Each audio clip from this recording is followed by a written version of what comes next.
नमो अरहन्ताणं नमो सिद्धाणं नमो आयर्याणं नमो उवज्जायाणं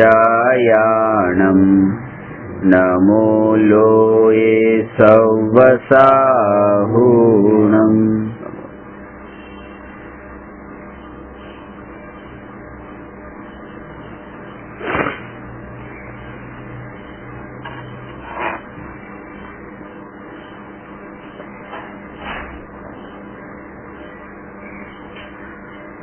प्रश्न नंबर 222 पर चर्चा चाले छे। जीव तत्व एटले शुं? एना पर सामान्य चर्चा गई काले करी कि समस्त परद्रव्योथी सर्वथा भिन्न अने पोतानी पर्यायथी कथनचित भिन्न। परद्रव्यथी सर्वथा भिन्न अने पर्यायथी कथनचित भिन्न एवो जे आत्मा ए आत्मा दृष्टिनो विषय छे के जे एक छे, अखंड छे, अभेद छे ने छेल्ले ए पण चर्चा करी थी के एकाकार छे।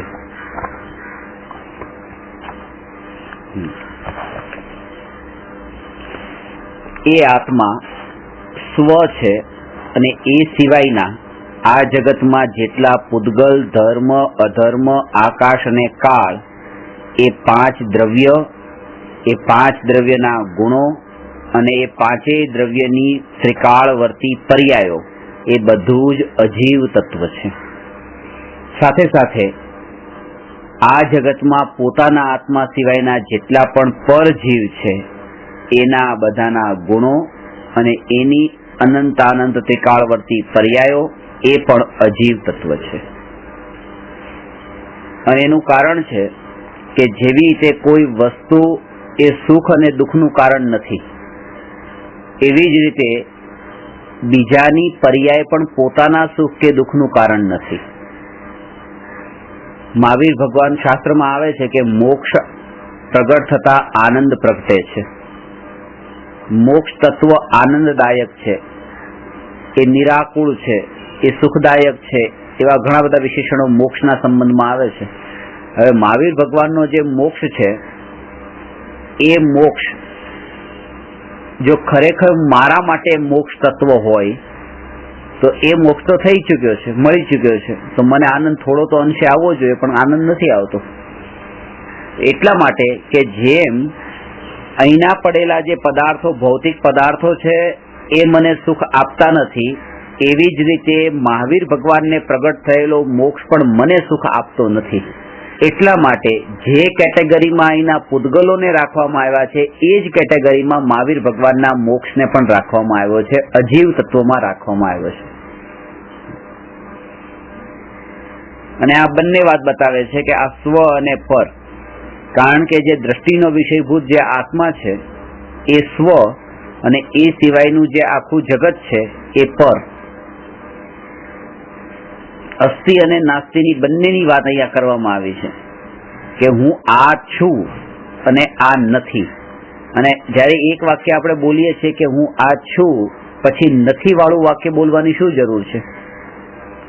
કે નથી વાળું વાક્ય પણ એની પણ જરૂર છે। જે આપણે પહેલા વાત કરી હોય કે કોર્ટના અંદર પણ જે ત્યાં ગીતા રાખવામાં આવે અને એને હાથ કે ગીતા પર હાથ રાખીને બોલ, તો કે છે कि मैं जो कहूंगा सच कहूंगा, सच के सिवा और कुछ नहीं कहूंगा। तो जયારે એને એક વાક્ય કીધું કે જો કહુંગા સચ કહુંગા, તો એના અંદર તો આવી ગયું કે હવે ખોટું નહીં કહું, પણ તો એ બીજું પણ બોલે છે। જો કહુંગા સચ કહુંગા એટલે અસ્તિ, આ પોઝિટિવ સેન્ટેન્સ, અને સચ કે સિવા और कुछ नहीं कहूंगा એટલે નેગેટિવ સેન્ટેન્સ। આ બંનેની જરૂર છે। તો એવી રીતે કે હું આ જીવ છું એટલું ખાલી જાણી લેવાથી લાભ નથી, પણ આ આખું જગત છે એ હું નથી એને પણ જાણવાની એટલી જ જરૂર છે। પણ પ્રાયોરિટી કોની છે કે પહેલા વાક્યની પ્રાયોરિટી છે કે मैं जो कहूंगा सच कहूंगा, એટલે હું આત્મા છું એ વસ્તુની અહીંયા પ્રાયોરિટી છે, એટલે જીવ તત્વને અહીંયા પહેલા ક્રમે રાખ્યું છે। ગઈકાલે એની એકાકારની ચર્ચા થોડી કરેલી કે આ જે દ્રષ્ટિનો વિષયભૂત જે જીવ તત્વ છે એ એકાકાર છે.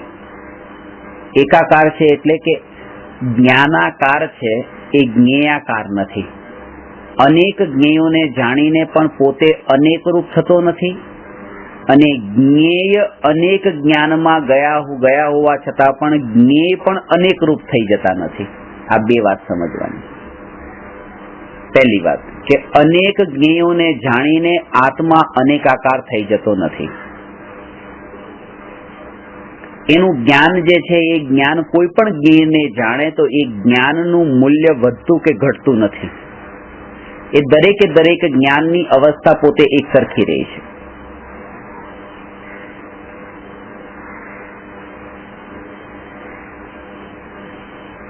એક ગરીબનો મત હોય કે ધનવાન કરોડપતિનો મત હોય કે અબજોપતિનો મત હોય, તો મત જે છે એ બધાના મતની વેલ્યુ તો સરખી છે.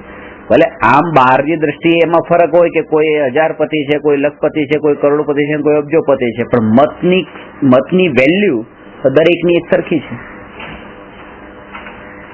ઇવન જે ઉભો છે ચૂંટણીમાં એ પણ જયારે પોતે વોટ આપે તો એનો વોટ ને આખી સામાન્ય જનતાનો વોટ એ પણ એક સમાન છે. વોટની અંદર કોઈ પણ ભેદ નથી. એવી રીતે જે જ્ઞાન પર્યાય છે એ પર્યાયમાં જ્ઞાનમાં કોઈ ભેદ નથી. જ્ઞાન કોઈ પણ જ્ઞેયને જાણે, ટેબલને જાણે, ખુરશીને જાણે, કે એ જ્ઞાન પછી પોતાને પણ જાણે. જ્ઞાન તો માત્ર જ્ઞાન છે. કારણ કે આ જે ભેદ પડ્યો કે ટેબલને જાણે, ખુરશીને જાણે, આત્માને જાણે, એ તો જ્ઞેયો થયા, અને જ્ઞેયોના કારણે જ્ઞાનમાં ભેદ પડતો નથી. પણ જ્ઞેયોના કારણે જ્ઞાનમાં ભેદ લાગે તો છે કે દરેક સમયે ભેદ પડે છે. તમને જાણનારો, અત્યારે હું તમને જાણનારો છું, અત્યારે હું તમને જાણનારો છું, એટલે હું પહેલા આ જાણનારો હતો, પછી હું આ જાણનારો થયો, તો હું માં બે ભેદ પડ્યા ને. અને આ જ વાતને જ્ઞેયોના કારણે જ્ઞાનમાં ભેદ ઉત્પન્ન થવો, એને જ શાસ્ત્રોમાં વિકલ્પ કીધું છે. આ જ વિકલ્પો છે. હું ક્રોધી, ક્રોધને જે સમયે જાણ્યો તો એ સમયે પોતાને ક્રોધી માન્યો, માનને જાણ્યો તો એ સમયે પોતાને માની માન્યો. તો એ રીતે જે ભાવને જાણે છે એ સમયે પોતાને એ રૂપ માને છે. બસ એનું નામ જ વિકલ્પ કીધું છે. અને એ જ્ઞેયો જ્ઞાનમાં જણાય તેમ છતાં પણ પોતાને તો જ્ઞાયક રૂપે જ જાણે. જ્યારે પણ પરને પ્રકાશિત કરે, જગતને પ્રકાશિત કરે આત્મા, ત્યારે એની દ્રષ્ટિ એના પર જ હોય કે પોતાને જ પ્રકાશિત કરી રહ્યો છે, પરને નહીં. પ્રકાશિત કોણ થયું છે? પ્રકાશિત વસ્તુ પ્રકાશિત નથી થઈ. પ્રકાશિત તો ન્યાયક આત્મા જ એ પોતે પ્રકાશિત થયો છે. અહીંયા અંધારું છે ને બધા પદાર્થો આપણને અહીંયા પડેલા છે જે દેખાતા નથી, અને બલ્બ ચાલુ કર્યો તો આ બધા પદાર્થો દેખાયા. તો એમ કીધું કે હવે જો અહીંયા આ ટેબલ, ખુરશી બધું જ પ્રકાશિત થઈ ગયું. આ બધું પ્રકાશિત થયું, પણ બધું પ્રકાશિત નથી થયું. પ્રકાશિત તો બલ્બ જ થયો છે. આ બધામાં આમાં ક્યાંય પ્રકાશ નથી આવ્યો. અહીંયા પણ પ્રકાશ નથી, અહીંયા પણ પ્રકાશ નથી. પ્રકાશ અહીંયા ક્યાંય નથી. પ્રકાશ બલ્બમાં જ છે. એ જ પ્રકાશિત થયો છે. અને આ બધા તો પેલા જેમ હતા, પ્રકાશિત થયા પેલા અને પ્રકાશિત થયા પછી એમાં કોઈ ફરક નથી પડ્યો. ફરક તો ત્યાં છે કે જે પ્રકાશિત થયું. તો એવી રીતે કે જે હું અત્યારે જાણનારો છું, તો અત્યારે આના પહેલા હું આ પેનને નતો જાણતો, હવે મેં આ પેનને જાણી, તો પેનને જાણી ત્યારે પેનમાં કઈ વધારો નથી થયો. એ તો એની એ જ છે. જે અહીંયા મારું જે જ્ઞાનનો પ્રકાશ નતો, એ પ્રકાશ અહીંયા પ્રગટ થયો છે. અને બીજી વાત કે જ્ઞાનનો પ્રકાશ નતો, એ તો ક્યારે કીધું કે જયારે મેં પેલા પેનને હું નતો જાણતો ને હવે પેનને જાણી એટલે એમ કીધું જ્ઞાનનો પ્રકાશ પ્રગટ થયો. પણ એના પહેલા પણ કોઈકને તો જાણતો હતો, બીજી વસ્તુને જાણતો હતો. એટલે ત્યારે પણ આ જ્ઞાન તો પ્રકાશિત જ હતું. એટલે એ અપેક્ષા એ કહેવાય છે કે જ્ઞાન અનાદિ અનંત પ્રકાશિત જ છે, અને જ્ઞેયો અનાદિ અનંત પ્રકાશિત નથી. એ તો પોતાના સ્થાને છે ને જ્ઞાન પોતાના સ્થાને છે. એ અપેક્ષાએ જ્ઞાન અનેક જ્ઞેયોને જાણીને પણ અનેકાકાર થતું નથી. જ્ઞાન એક જ્ઞાનાકાર જ રહે છે, પોતે જ પ્રકાશિત રહે છે, અનેકને પ્રકાશિત કરતું નથી. એટલા માટે જ્ઞાન જ્ઞાનાકાર છે, જ્ઞેયાકાર નથી. આ પહેલી વાત. હવે બીજી વાત છે કે જ્ઞેય છે એ જ્ઞાનમાં પ્રતિબિંબિત થવાના કારણે એ અનેકરૂપ નથી થતું. જેમ જ્ઞાન, મેં અનેક વસ્તુને જાણી તો હું અનેકરૂપ ન થયો, હું તો એકરૂપ જ રહ્યો. હવે બીજી વસ્તુ કે આ પેન એક છે એ અનેક જ્ઞાનમાં જણાય તો પણ પોતે એક જ રહી, એ અનેકરૂપ ન થઈ. આ બહુ સૂક્ષ્મ વાત છે. ફરીથી એને બતાવું છું કે એક જાણનારો અનેકને જાણે તો એ અનેકરૂપ થતો નથી, અને એક વસ્તુ અનેક જ્ઞાનમાં જણાય તો પણ એ અનેકરૂપ થતી નથી. કારણ કે એક જાણનારો અનેકને જાણે ને અનેકરૂપ થાય તો કેવળી ભગવાન લોકાલોકને જાણે છે તો અનેકને જાણે છે તો અનંત રૂપ થઈ જવા જોઈએ, પણ પોતે તો એકરૂપ જ રહે છે. અને બીજું કે એક વસ્તુ અનેકમાં જણાય તો અનેક રૂપ થઈ જાય તો આ પેન અનંત કેવળ જ્ઞાનીના જ્ઞાનમાં જણાય છે તો એ અનંત થઈ જવી જોઈએ, પણ પોતે તો એક જ રહે છે, અનંત નથી થતી. અનંતના જ્ઞાનમાં જણાતી હોવા છતાં પણ. આનો અર્થ એ થયો કે જ્ઞાન માત્ર જ્ઞાનમાં છે અને જ્ઞેયો પોતાનામાં છે. જ્ઞાન જ્ઞાનમાં છે, જ્ઞેય જ્ઞેયમાં છે, એ બંનેને કોઈ સંબંધ નથી. એ અપેક્ષાએ આત્માને એકાકાર કીધો છે.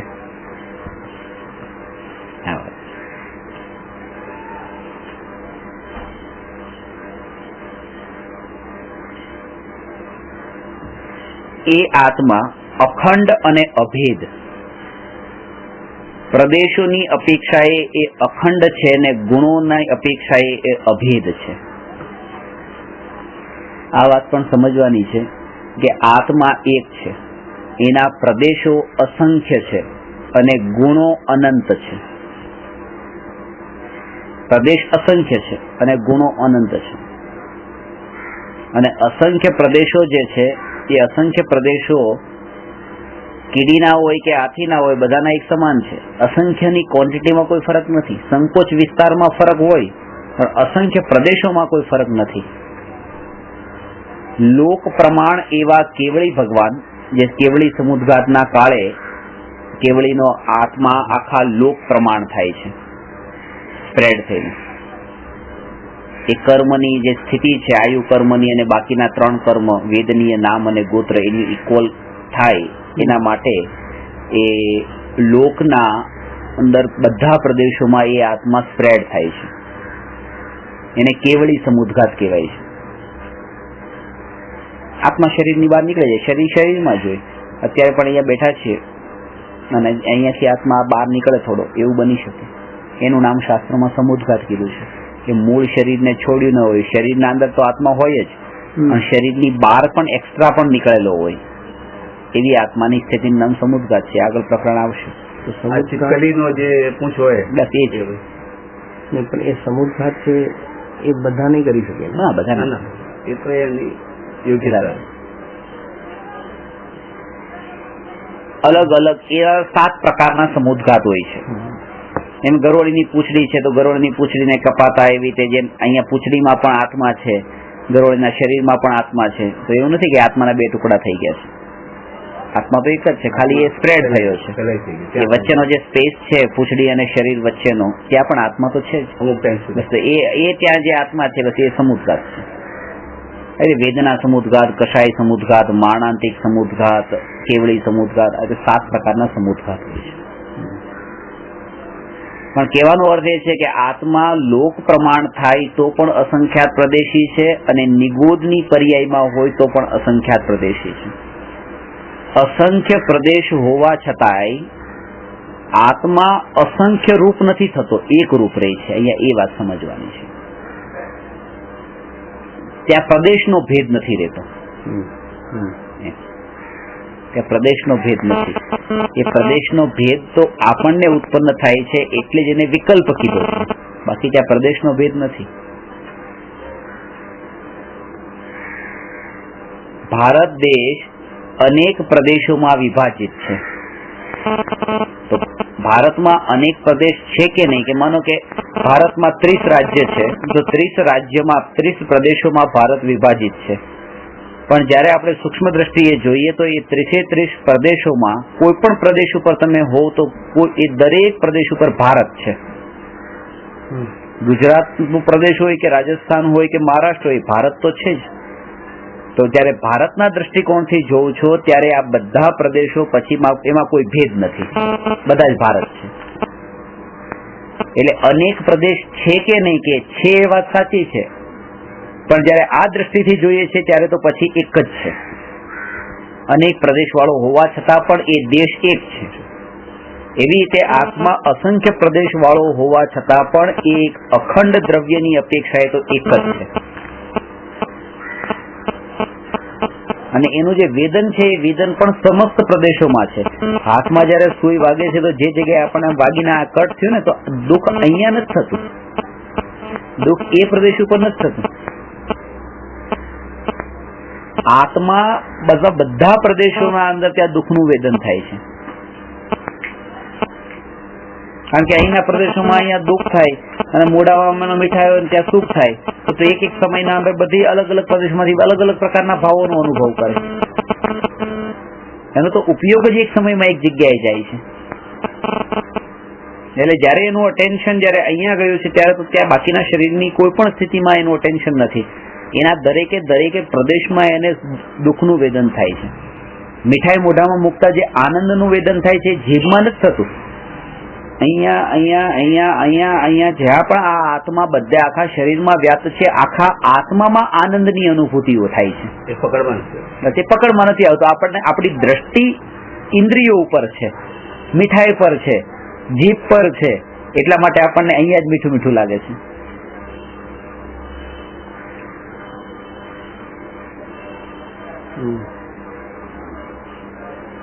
એ અમુક પ્રદેશોના અંદર જ તે એ આપણને ચેન્જીસ લાગે છે, એટલા માટે આપણને અમુક પ્રદેશોનું જ લાગે. બાકી એ બધા પ્રદેશોના અંદર એના ભાવોનું વેદન જે છે બધા પ્રદેશોમાં છે. હવે ક્રોધ આવે છે તો ક્રોધ આવતા આંખ લાલ લાલ થઈ જાય છે. તો આંખ લાલ થાય છે, હવે આ હાથ લાલ થતા નથી, પણ એનો મતલબ એમ નથી કે ક્રોધ ખાલી આંખમાં જ ભરેલો છે. બધી જગ્યાએ ક્રોધ એને આખા આત્મામાં ક્રોધ ભરેલો છે. મીઠાઈ ખાવાની ઈચ્છા થાય અને મોઢામાં પાણી આવી જાય તો એવું કઈ થોડું છે કે અહીંયા જ એને ઈચ્છા થઈ છે, અહીંયા જ ભાવ થયો છે. ભાવ તો આખા આત્મામાં થયો છે. પણ એ આત્મામાં થયો એટલે એવો ભેદ નથી કે અહીંયા થયો છે ને અહીંયા થયો છે ને અહીંયા થયો છે. એ એક જ વસ્તુ છે. એ એક આત્માને એ ભાવ થયો છે. એટલે પ્રદેશના ભેદ હોવા છતાં પણ પ્રદેશના ભેદનો વિકલ્પ ન કરવો એ અખંડ છે. એવો આત્મા જે છે એ જીવ તત્વ છે. અને અભેદ છે કારણ કે અનંત ગુણોના ભેદ હોવા છતાં પણ પોતે ભેદરૂપ નથી. અનંત ગુણો છે અને અનંત ગુણોના ભેદ છે, પણ આત્મા ભેદરૂપ નથી.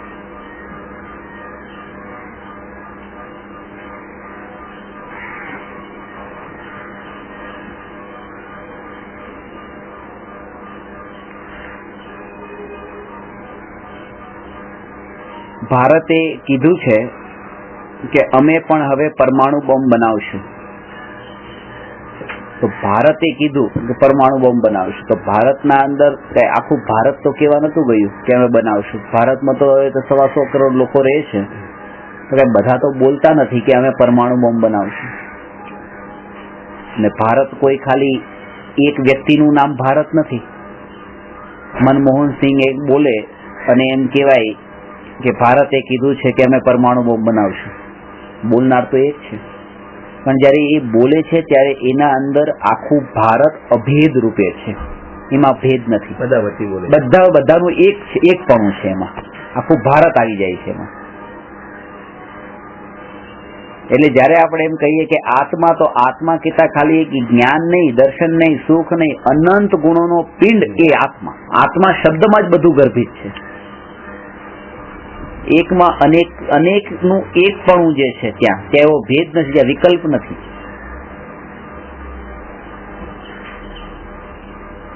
હવે ક્રિકેટની મેચ ચાલે છે, ખેલાડી રમે છે તો 11 ખેલાડી રમે છે અને કહીએ છીએ કે ભારત રમે છે. બાકીના બધા તો રમતા જ નથી. તો 11 નું નામ જ ભારત થોડું છે, પણ 11 ના અંદર આખા ભારત દેશની અભેદતા છે કે આ જ ભારત. અને એ 11 માં પણ 9 તો બેઠા જ છે અંદર સ્ટેડિયમના પેવેલિયનના અંદર. રમનારા તો 2 જ છે ને, એ 2 માં જ એમ કહેવાય છે કે આ ભારત રમે છે. અને 2 માં પણ એક તો બીજી બાજુ શાંતિથી જ ઉભો છે, રમનારો તો એક જ છે. અને એ જયારે એક રમતો હોય ત્યારે એમ કહેવાય છે કે આ ભારત રમે છે. એ એકના અંદર આખા ભારતની અભેદતા. એવી રીતે એક એક ગુણ જયારે કીધું ને, જ્ઞાન, દર્શન, સુખ, તો એ બધાના અંદર આખા અનંત ગુણોની અભેદતા સમજવાની. એવું નહીં થાય કે એક ગુણ પ્રકટ છે ને આત્મા કહેવાય. એક ગુણના આત્મા ન કહેવાય, પણ એક ગુણના અંદર અનંત ગુણોની અભેદતા ગર્ભિત છે. પણ દ્રષ્ટિમાં એક ગુણ છે. હા, એમ કહેવાય. દ્રષ્ટિમાં એક ગુણ એને એ રીતે કે એક પ્લેયર ખેલી રહ્યો છે, જ્યારે તમે એમ કહો કે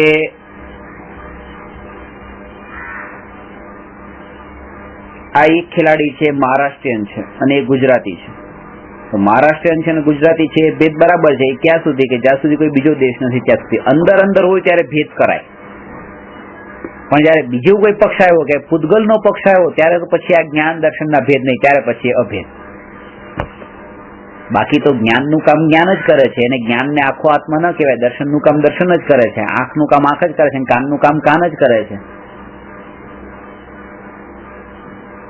પણ જયારે બીજા શરીરની વાત આવે ત્યારે પછી બધા એક જ છે, પછી એમાં અલગ અલગ ભેદ નથી.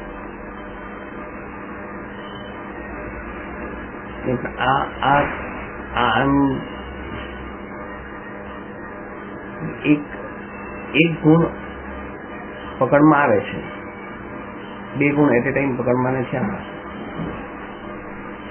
ગુણો એક સમયના અંદર એક અનંત ગુણો એક રૂપે અભેદ રૂપે દ્રવ્ય રૂપે પકડમાં આવે, પણ ગુણના ભેદ રૂપે અનંત ગુણો પકડમાં ન આવે. પણ ગુણના ભેદ રૂપે એક ગુણ પકડમાં આવે, એક ગુણ પકડમાં આવે, અનંત ગુણ 2 પણ ન આવે. 2 પણ ન આવે. ભેદરૂપ છે ને એટલા માટે ન આવે. એક સમયમાં એક જ વિષય બને.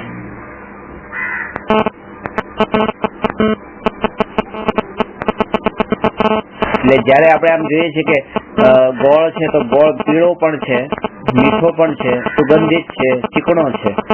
ચીકણો છે સ્પર્શની પર્યાય છે, મીઠો છે રસની પર્યાય છે, સુગંધિત ગંધની પર્યાય ને પીળો છે વર્ણની પર્યાય.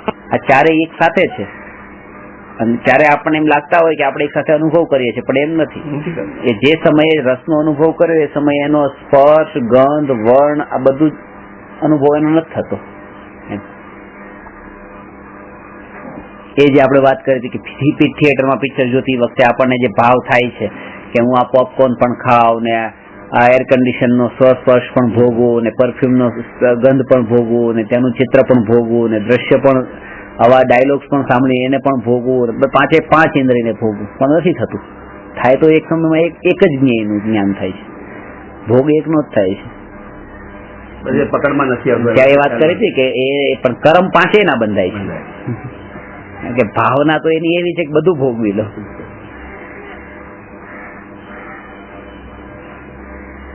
એટલા માટે તો જૈન દર્શનમાં કીધું કે 2 કામ એક સાથે ન કરવા. ખાતા એવી રીતે ટીવી નહીં જોવું કે ખાતી વખતે આ નહીં કરવું, કારણ કે 2 તમે અમે કરી શકતા નથી, ખોટા કર્મ માનો છો. કર્મ સાથે બંધાય છે. કર્મ મારા પરથી નથી બતાવતા, પેલા નથી.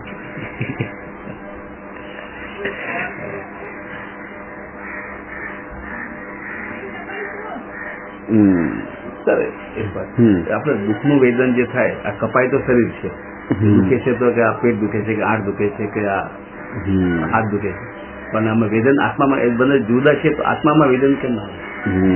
કેમ ખબર પડે છે કે આત્મા અને કેમ આ તો ભૂતગલ છે?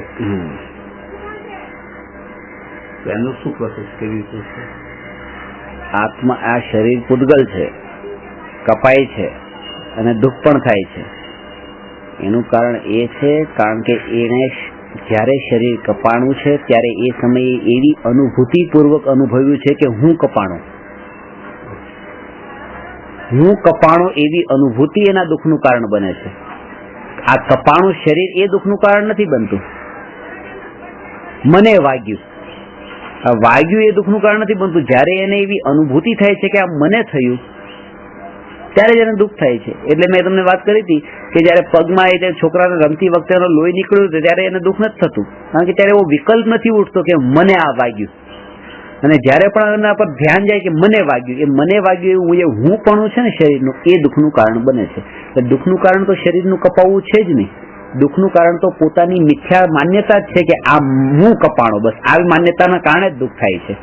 એ માન્યતા પેદા થતા આત્મા એમ એ જ સમયે હોય છે, આત્મા વેદન અનુભવ કરે, એવું જ અનુભવ કરે કે આ હું કપાણો. અને એ જ કારણ છે કે આપણું પોતાનું શરીર કપાણું, બાળકનું શરીર કપાણું અને કોઈ અજાણ્યાનું શરીર કપાણું. પોતાના બાળકમાં દુઃખ થયું, કપાતું જોઈને દુઃખ થયું, અને ત્યાં બીજામાં દુઃખ ન થયું, કારણ કે ત્યાં મારું નથી કપાણું, મારું મારાપણાનો ભાવ નથી. મેડિટેશનમાં લોકો બેસે અને પછી એના શરીરમાં સુઈ બધી નાખે છે, મૌન કરે, સુઈઓ નાખે છે, એટલે વેદન નથી થતું એમને.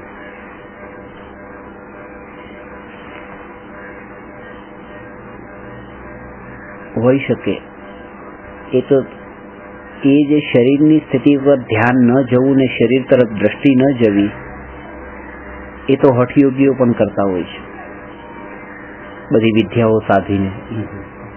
પણ આત્માનું લક્ષ્ય હોવું એ મહત્વનું છે. એ બરોબર છે, એવું પોસિબલ છે. કઈ ક્રિયા છે કે ભાઈ આ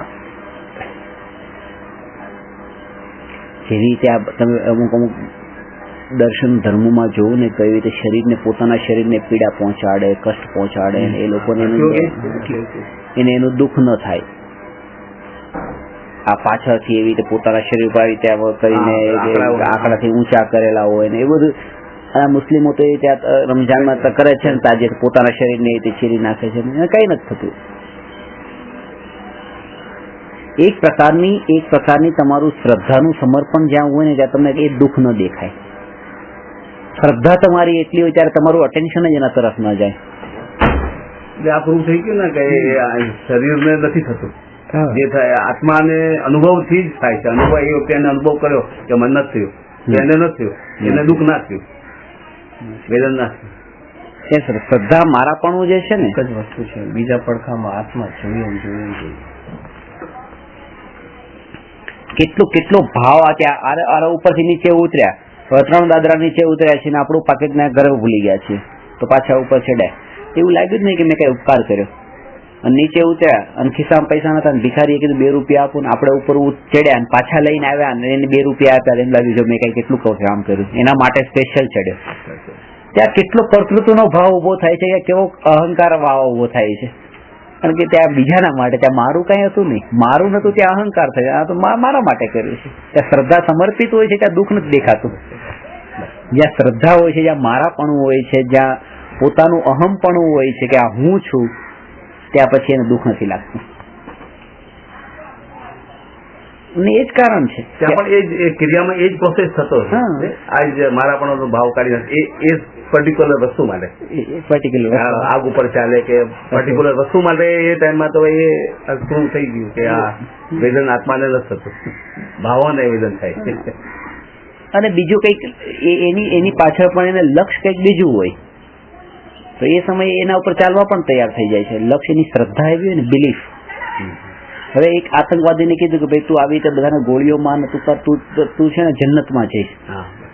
હવે એનું શ્રદ્ધા જેવી કરાવી દીધી તો હવે તો એ કરવાનો જ છે. જેમ આગ ઉપર ચાલવાની વાત, તું રીતે ફાયરિંગ કરવા સામે તૈયાર થઈ ગયો, ખબર છે કે હમણાં પોતાને મારે છે ને બ્લાસ્ટ કરીને, ખબર છે કે મરવાનો જ છું.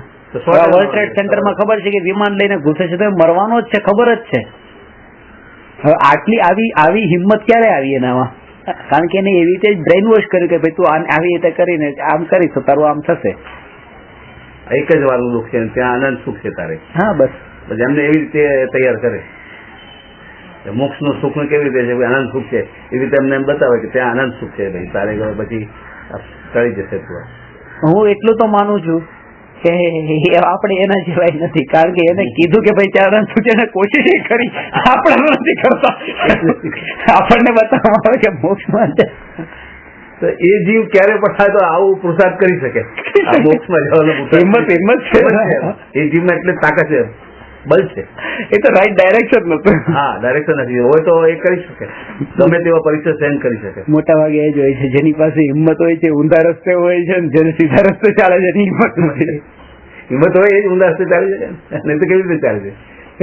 આપણા જેવાને કીધું કે ગોળી ચાલે છે, બેસાડે નહીં જવું, આપણે બહાર પણ નથી જવું, જોવા જ નથી. એક મારા સ્ટુડન્ટ હતા, એ જૈન, ત્યાં છે ને કારગિલમાં, ત્યાં તે બોર્ડર પર સૈનિક હતા. અચ્છા. તો એમને પૂછતું કે આપણા જૈન ધર્મમાં તો હિંસાની ના પાડી, તમે કેવી રીતે કરતા હશે? અને કે ના કે હું તો બી જતો તો ડરી જતો તો સન છુપાઈ જાવ ને ગોળી મારું ને પછી આમ આવી જાવ, આપણે તો મારીએ નહીં કે કોઈ જીવ. ગયો કેવી રીતે? 5 વર્ષ નોકરી કરી ત્યાં કારગિલ ઉપર, જયારે આ યુદ્ધ કારગિલ થયું ને ત્યારે. અને અમે બિલકુલ ભગત માણસ, અમે અમને કેવી રીતે રાખી દીધા, કેમ નથી જવું કે બસ 5 વર્ષ કર્યું કામ. એને ભાવ જ ના આવે હિંસાનો. જ્યાં એકત્વનો ભાવ હોય ને ત્યાં એને દુઃખ ન લાગે, એને કોઈ અહંકાર ન આવે, એને એમ લાગે જ નહીં કે આ તો બસ જે કઈ કરું છે એમાં શું છે, મારા માટે કરું છું. કોઈ આપણને આમ વચમાં પગ મૂકીને આપણે પડી નાખે ચાલતું ચાલતું વાગી જાય, ને એક આપણે પોતે પડી જાય, એમાં લાગે છે જાતે. એમાં દુઃખમાં પણ ફરક છે. દુઃખ એમ પોતાના ઉપર આવી ગયું છે ને એટલે બસ ત્યાં પછી તો આવી તો ભૂલ થાય. પોતાના પેલું આવે છે, એક શેઠ છે, એના પગમાં કાચનો ગ્લાસ આવીને ફૂટી ગયો, કઈ નથી તો દુઃખ તો ન થયું, પણ તરત જ સર્વન્ટને બોલાવ્યું અને કીધું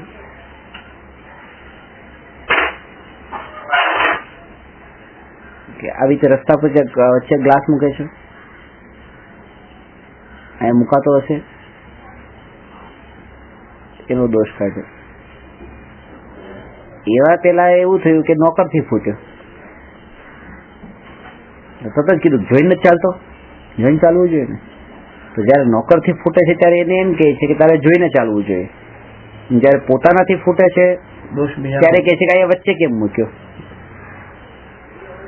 અને ત્રીજી વાર એવું થયું કે પોતે જ મૂક્યો પોતાનાથી જ ફૂટ્યો, તો પાછો નોકરને બોલાવ્યો કે આ ગ્લાસ કે શેઠ ગાતો તમે મૂક્યો તો. ભલે મેં મૂક્યો તો તારે ઉપાડી લેવો જોઈએ તો પણ, કારણ કે દ્રષ્ટિ જાય તે કેમ આમ કર્યું. બસ કોઈના પર દોષ મૂકવું. તીવ્ર ક્રોધની પરાકાષ્ઠામાં એને પોતાના દોષ બિલકુલ નથી દેખાતા, અને એ જ કારણ છે કે એ ક્રોધના સમયે કે કશાયના સમયે પોતાના દોષોને જોતો નથી, એટલે જે ખરેખર કશાય દૂર થવા જોઈએ થતા પણ નથી.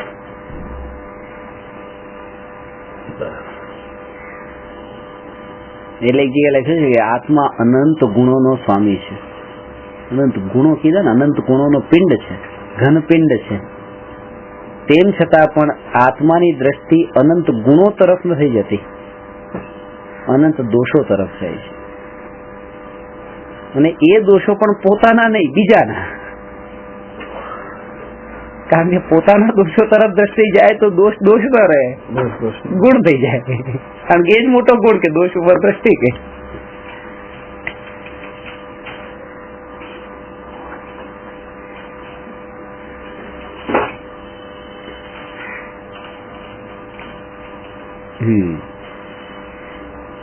એટલે એ અહીંયા વિશેષતા બતાવી જીવ તત્વની, કે જીવ તત્વ જે દ્રષ્ટિનો વિષય છે એમાં પર્યાય નથી. પર્યાય નથી એટલે કે પર્યાય નીકળી નથી જતી, પર્યાય દ્રષ્ટિમાં નથી. આ એક છેલ્લો પોઈન્ટ આમાં સમજવાનો છે. દ્રવ્યને પર્યાયથી જુદું કરી શકાતું નથી, દ્રવ્યને પર્યાયથી જુદું જાણી શકાય છે, દ્રષ્ટિમાં લઈ શકાય છે.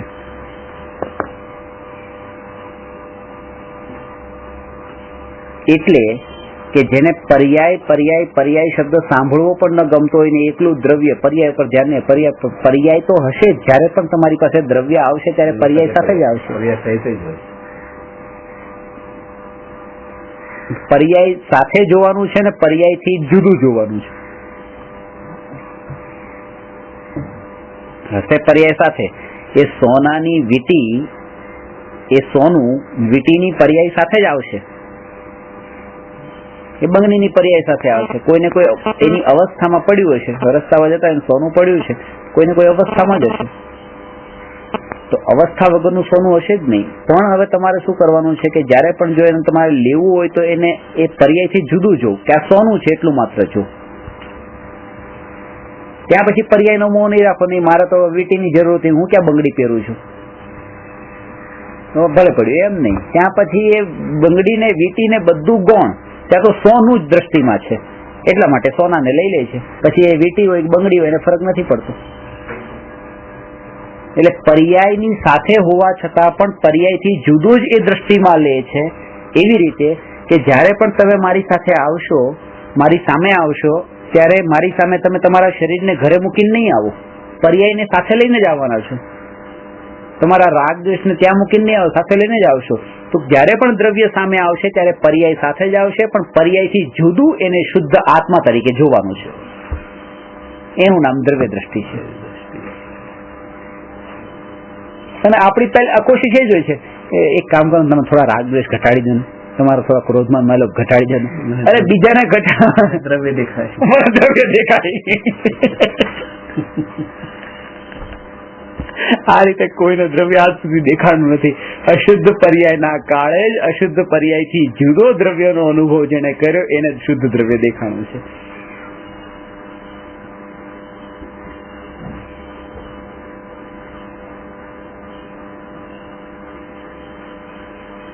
સમ્યક દર્શનથી મહાન કોઈ ધર્મ નથી. ધર્મનું મૂળ સમ્યક દર્શન કીધું છે, અને હિંસાથી મોટો અધર્મ નથી, કારણ કે અહિંસા પરમ ધર્મ કીધો છે, અને હિંસા એ મોટા મોટો અધર્મ કીધો છે. હવે આ શરીરને આત્મા છે, એટલે આ પર્યાય સાથે આત્મા અહીંયા આવ્યો છે. હવે હું એ પર્યાયને દ્રવ્યને જુદા કરી દઉં, એટલે કે આત્માને શરીરને જુદા કરી દઉં, એનો મતલબ શું? તો મારી નાખું. એટલે આત્મા શરીર જુદા થયા, તો એ હિંસા થઈ ગઈ. દ્રવ્યને પર્યાયથી જુદું કરવાનો મતલબ મોટા મોટો અધર્મ, અને દ્રવ્યને પર્યાયથી જુદો જાણી લેવાનો મતલબ સમ્યક દર્શન, એ મોટા મોટો ધર્મ. વસ્તુ એક જ, વસ્તુ એક જ, વસ્તુ એક જ નથી, ઘણો ફરક. એટલે વસ્તુ એક જ છે. એટલે આ વસ્તુ પર્યાય ને દ્રવ્ય જે છે એ વસ્તુ ત્યાંની એકની એક છે. એમ એવું નથી કે બીજાનું દ્રવ્ય અને બીજાની પર્યાય. ક્રિયા ને ભાવ, આ ક્રિયા થઈ ગઈ. દ્રવ્ય ને તમે પર્યાયને જુદું કરવું એટલે ક્રિયા થઈ ગઈ. ના, દ્રવ્ય ને પર્યાયને જુદો કરવાનો ભાવ પણ માનો કરી લીધો, ખાલી ક્રિયા નહીં કરી, પણ ભાવ પણ કર્યો ને જુદો કરવાનો, તોય તે હિંસા થઈ ગઈ. ખાસ વસ્તુ એ બતાવું છું. ક્રિયાની વાત છોડો, એ ભાવ એ જ હિંસા છે. આ તો દ્રવ્ય હિંસા તો વાત જ છોડો, એની તો હિંસા જ નથી કીધી શાસ્ત્રોમાં. ક્રિયાની વાત જ નથી કરી. કે પણ ભાવ છે કે આ જુદો કરવાનો ભાવ, અને અહીંયા જુદો જાણ્યો પર્યાયના દ્રવ્યથી. એટલે એવું નથી કે માનો કે હું મહાવીર ભગવાનના આત્માને તો પર્યાયથી જુદો જાણું, અને તમારા આત્માને જે છે એ અલગ કરવાનો ભાવ કરું, એમ નહીં. એક જ દ્રવ્યમાં બે વાત ઘટિત થાય છે. એમ એક જ દ્રવ્યમાં કે આ શરીરને આ આત્મા એ બંને એક જ સમયે હોવા સાથે હોવા છતાં પણ એ જુદા છે એ માનવું, અને જુદા કરવાનો ભાવ કરવો. ત્યાં કર્તૃત્વનો ભાવ છે, અહીંયા કરવાનો ભાવ કઈ નથી, છે જુદા છે. જે જુદા છે તો પછી કરવાનો ભાવ આવે કેવી રીતે?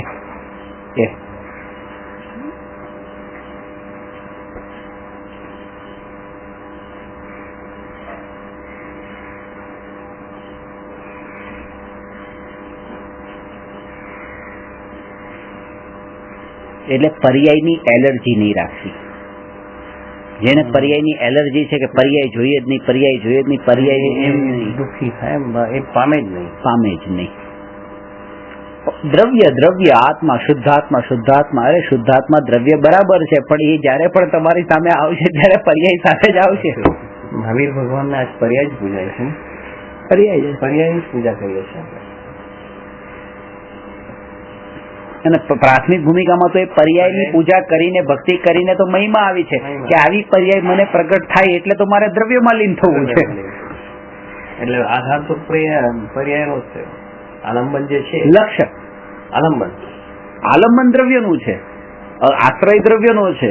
આશ્રય આલંબન પર્યાયનું, આશ્રય દ્રવ્યનું. આશ્રય કહો, આલંબન કહો, લક્ષ્ય છે, ધ્યેય, ગોલ, એ તમારું એ છે. ત્યાં ધ્યાન પણ નથી જતું કે મારે ભગવાન થવું છે. આલંબન એટલે સહારો ને, સહારો તો પર્યાયનો છે. ના, ક્યારેય પણ પર્યાયનો સહારો ન લે, કારણ કે પર્યાય ક્ષણિક છે. એનો ટેકો લીધો હોય તો પડી જવાય. એ પોતે તૂટેલું હોય તો પછી એનો ટેકો ન લેવાય. પોતે ક્ષણિક છે, એનો ટેકો ના જ લેવાય. આપણે પરમાત્માની ભક્તિ કરીએ તો પરમાત્માની પર્યાયની ભક્તિ કરવી છે. પણ એ જ છે કે એટલા માટે તો પછી પરમાત્માની ભક્તિ કરનારાને પરમાત્મા પદ નથી મળતું. એ આ જ્ઞાયક આત્મામાં લીન થાય એને પરમાત્મા પદ મળે છે. એટલા માટે જે પદની ધ્યેયની પ્રાપ્તિ તો એને થતી જ નથી જે પરમાત્માની ભક્તિ કરે છે. એ કરવાથી પણ આપણે અત્યારની ભૂમિકામાં તો તો અત્યારની ભૂમિકામાં જે કરીએ છીએ ત્યારે આપણે તો પછી એમ ન કહેવાય કે મેં પરમાત્માનો આશ્રય લીધો છે, તો પરમાત્માનો આશ્રય લીધો એ મોક્ષની પ્રાપ્તિ માટે પરમાત્માનો આશ્રય જે છે એ નથી. શુભરાગ માટે પરમાત્માનો આશ્રય લીધો છે. પાપથી બચવા માટે, પુણ્ય માટે પરમાત્માનો આશ્રય હોય છે, ધર્મ માટે પરમાત્માનો આશ્રય નથી. સમજણ પડી? અહીંયા આપણે ઘટિત તો એ જ થઈ ગયું કે પર્યાયનો આશ્રય લીધો.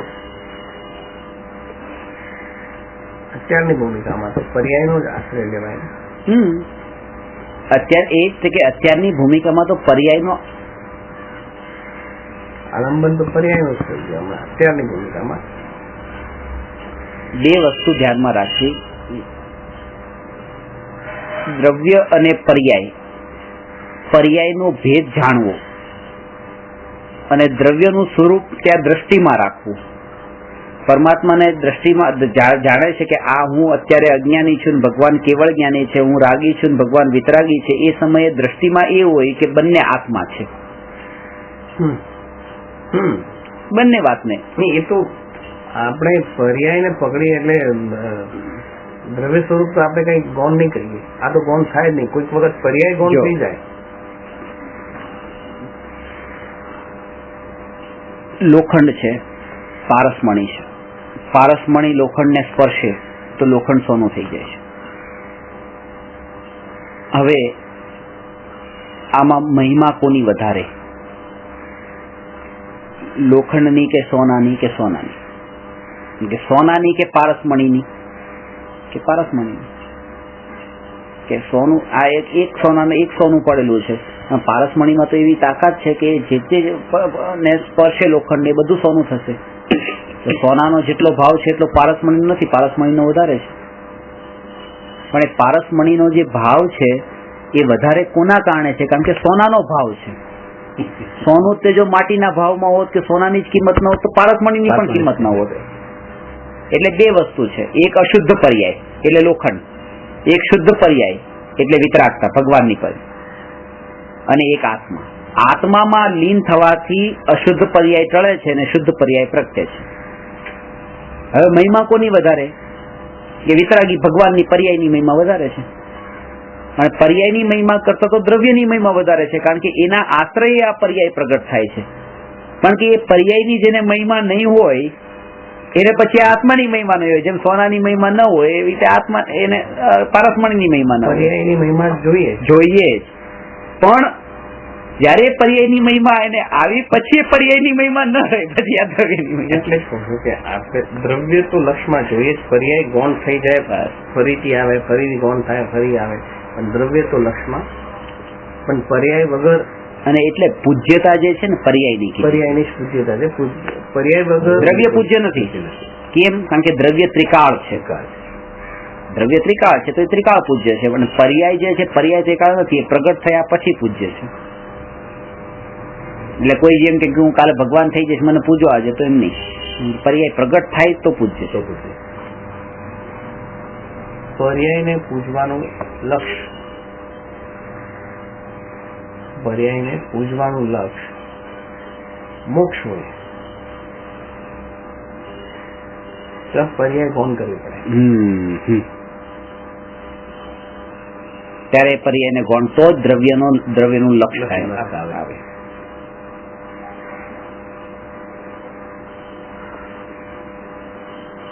અને જયારે દ્રવ્યની સાધના કરે અને દ્રવ્યમાં દ્રષ્ટિ કરે ત્યારે એનું ધ્યેય તો પાછું એ જ હોય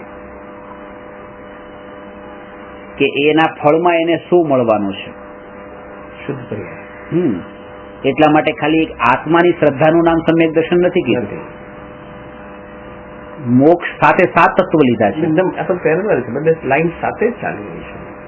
સાથે 7 તત્વની શ્રદ્ધાને સમ્યક દર્શન કીધું. એમાં ખાલી એક મોક્ષની પર્યાય જ નથી લીધી, આશ્રવ બંધની અશુદ્ધ પર્યાય લઈ લીધી છે. સાથે 7 તત્વ કે બધાની શ્રદ્ધા તમારે જોઈએ, અને એમાં ભેદ પણ જોઈએ કે આ છોડવા યોગ્ય છે, આ પ્રગટ કરવા યોગ્ય છે, અને જે છોડવા યોગ્ય છે એ ધ્યાન કરવા યોગ્ય નથી, જે પ્રગટ કરવા યોગ્ય છે એ ધ્યાન કરવા યોગ્ય નથી, ધ્યાન કરવા યોગ્ય તો જીવ છે. આ બધાની શ્રદ્ધા કરે અને બધામાં ભેદ પણ કરે. આવી અપૂર્વ વાત છે. આ છે ને દ્રવ્ય ગુણ પર્યાયના બેસ વગર ન સમજાય. પહેલેથી તમે થોડું દ્રવ્ય ગુણ ને પર્યાય આપણે અહીંયા સમજ્યા છે ને, તો અત્યારે આ વાત સમજાય છે કે ભાઈ આ મોક્ષની પર્યાયના સંસાર, બાકી તો પર્યાય. એટલે આમાં આપણે જોવા જઈએ તો અભેદ જ ચાલીએ ને, અભેદ ચાલતા હોય ને, અભેદ દ્રવ્ય ગુણ પર્યાય ભેદ નહીં કરવો અત્યારની ભૂમિકામાં ચાલતા હોય. એ તો ચાલી જ રહ્યા છીએ. ભેદ નહીં કરવો નહીં, એ તો અત્યારે ચાલી જ રહ્યું છે. એટલે તો આ પરિભ્રમણ થયું છે. વધારે ભેદમાં નહીં, વધારે મારે કહેવાનો મતલબ કે વધારે આપણે ભેદમાં પડીએ ને એટલે ત્યાં અટકાઈ જઈએ, પ્રેક્ટિસ નથી આપતી. કહું તમને કે અત્યારે આ દ્રવ્ય અને પર્યાયનો તો ભેદ આપણે કરતા જ નથી. કે રાગની પર્યાય જે થઈ રહી એ જ હું, દ્વેષની પર્યાય થઈ એ જ હું. તો એ ભેદ કહેવાનો છે કે આ રાગની પર્યાય આ ક્ષણિક છે અને હું દ્રવ્ય નિત્ય છું. ભેદ તો જાણવાનો બહુ ઇમ્પોર્ટન્સ છે, કારણ કે આ તો મરી જ જવાની છે પર્યાય, હું નથી મરવાનો. તો પર્યાય અને દ્રવ્યનો ભેદ કરવાનો છે. આપણી પર્યાયની વાત નથી કરતો, ભગવાનના પર્યાયની વાત કરો. હા, ભગવાનની પર્યાય ત્યાં 3 ને અભેદ લેવાની છે. આપણે તો ભેદ કરવાનો જ છે.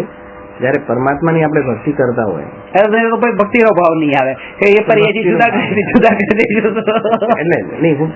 એટલા માટે એક પ્રશ્ન હતો કે ભગવાનના દ્રવ્ય ગુણ પર્યાયમાંથી કોની પૂજા કરવી જોઈએ, કે 3 ને અભેદ રાખીને પૂજા કરવાની. સમજ્યા? ખાલી પર્યાય બિલકુલ પર્યાય નથી, ખાલી દ્રવ્ય પણ નહીં હોય. એટલે ગઈકાલે અમે ગુરુ પૂર્ણિમા હતી ને એટલે ત્યાં ગયેલા પ્રેમપુરી આશ્રમમાં. અચ્છા. તો ત્યાં એ જ વાત થતી ત્યાં કે જ્યારે ભગવાન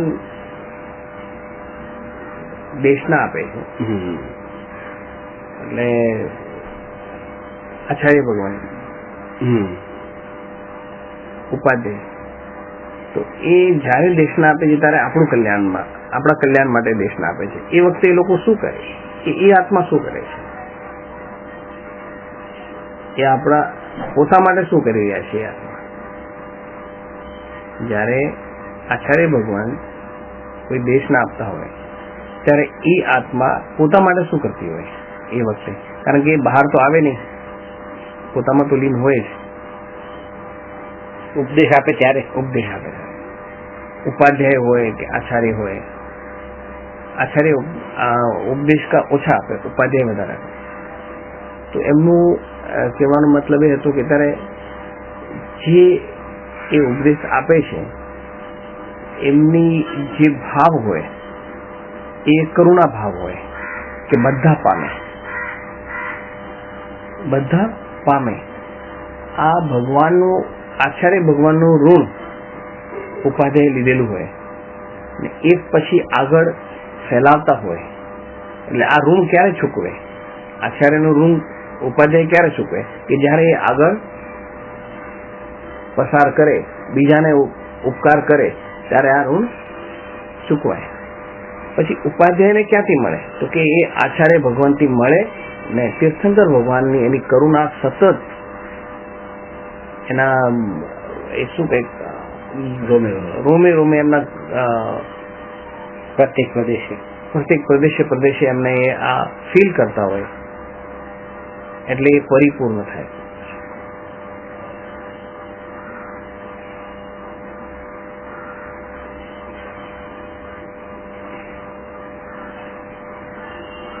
ત્યાં બધું ભાવોથી છે. કરજ જે ચડ્યું હોય અન્ય મતમાં એ આવે છે કે તમારે તો લગ્ન કરવા જ જોઈએ. તમે લગ્ન ન કરો ને તમે છોકરા ન કરો તો ખરેખર તમે આ પૃથ્વી ઉપરનો બહુ મોટો અપરાધ કર્યો છે. પછી કેવી રીતે ચાલશે? અને ચાલશે નહીં. તમને જન્મ આપ્યો ને તમારા પિતાએ, તો તમારા માથે કરજ ચડેલું છે કે તમે કરજ માથે ચડાવ્યું છે કે તમને કોઈ જન્મ આપ્યો, તમારે કોઈને જન્મ આપવાનો, એટલે ત્યારે તમારું કરજ ઉતર્યું. એ લોકો એમ કે ત્યારે તમારું કરજ ઉતર્યું. હવે આ કરવા જઈએ, કોઈ તમને એક લાફો મારે તો આપણે કોઈને એક લાફો મારવા જવાનું, ત્યારે કરજ ઉતર્યું એવું કહેવાય. દ્રષ્ટિ જે છે ને બધી જગ્યાએ આવી રીતે ભૌતિક દ્રષ્ટિ બધી જગ્યાએ ઘટિત નથી થતી. આ ઋણ ને બધું ચડ્યું હોય ને ઉતારવાનું એ બધું જે છે ને, એવા કેટલાય શાસ્ત્રોમાં કથાનું યુગમાં દ્રષ્ટાંતો આવે છે કે ત્યાં કોનું ઋણ ને કોનું ચૂકવવાનું ને પોતે પોતાનામાં એવા લીન થયા કે બધું જ જે હતું એ વ્યવહાર કરવા પણ બેસતા નથી.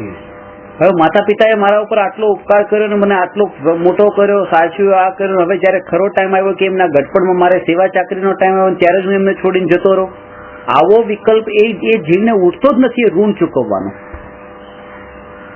એ ન ઉઠે, અને ન ઉઠે તો એ ખોટું નથી, કારણ કે અંતરનો વૈરાગ્ય એવો જયારે પ્રગટ થયો હોય ત્યારે સહજ એને આવવું હોય. અને આવી રીતે ઋણ ચૂકવવા માટે બધા તીર્થંકરો બેઠા હોય તો માતા પિતાની આજ્ઞા લઈને જતા ન રહે, કારણ કે એ ટાઈમ હતો, કારણ કે પોતાની જુવાની હતી અને માતા પિતા માટે ખરો ટાઈમ હતો સેવા કરવાનો, પણ પોતે સેવા કરવા રહ્યા નહીં. આ આપણે આપણા દ્રષ્ટિકોણથી વિચાર કરીએ છીએ ને એટલા માટે આ વાત નથી સમજાતી. જે આપણાથી નથી થઈ શકતું અને કોઈનાથી થઈ ચૂક્યું છે એટલા માટે આપણને આ વાત સમજાતી જ નથી. આવું કેવી રીતે હોઈ શકે? એટલે હું બધાને એ રિક્વેસ્ટ કરું કે ભલે તમને આ વાત આજે ન સમજાય, આજે હું તમને એમ કહું કે તમે કરુણા બિલકુલ છોડી દો, કોઈ જીવ પ્રત્યે કરુણાને બિલકુલ આત્માના ધ્યાનમાં લઈને થવું એ જ ધર્મ છે. શુભરાગ પણ ધર્મ નથી. આ બધું બતાવું અને તમે પછી વચ્ચે એક વાત કહી દો કે ના અત્યારે તો આ જરૂર છે ને, કે એ પણ અત્યારે તમે ચૂપચાપ બેઠા રહો, કઈ ન બોલો, ખાલી સ્વીકાર જ કરો કે આપ જે કહો છો એ વાત પરમ સત્ય છે. એક સ્વીકાર વાળી દ્રષ્ટિ આવી જશે ને તો તમે આગળ જઈને 2 દિવસે 4 દિવસે આ ન્યાયકની એવી મહિમા આવશે કે પછી આ રાગ તુચ્છ લાગશે. કારણ કે જયારે પણ એ રાગને છોડવાની વાત આવતી હોય ત્યારે તરત પોતાના અંદરથી જે પક્ષ ઉભો છે એ બોલતો જ હોય કે ના રાગ તો થોડો તો અત્યારની ભૂમિકામાં તો આ કરવો જ જોઈએ ને, આ તો કરવો જ જોઈએ. બરાબર છે, કરવો જોઈએ એ શબ્દ નહીં વાપરો તમે, કરવો જોઈએ બસ એ હોય છે. નબળાઈ છે, હજી આવી જાય છે, થઈ જાય છે, કરવું જરૂરી નથી.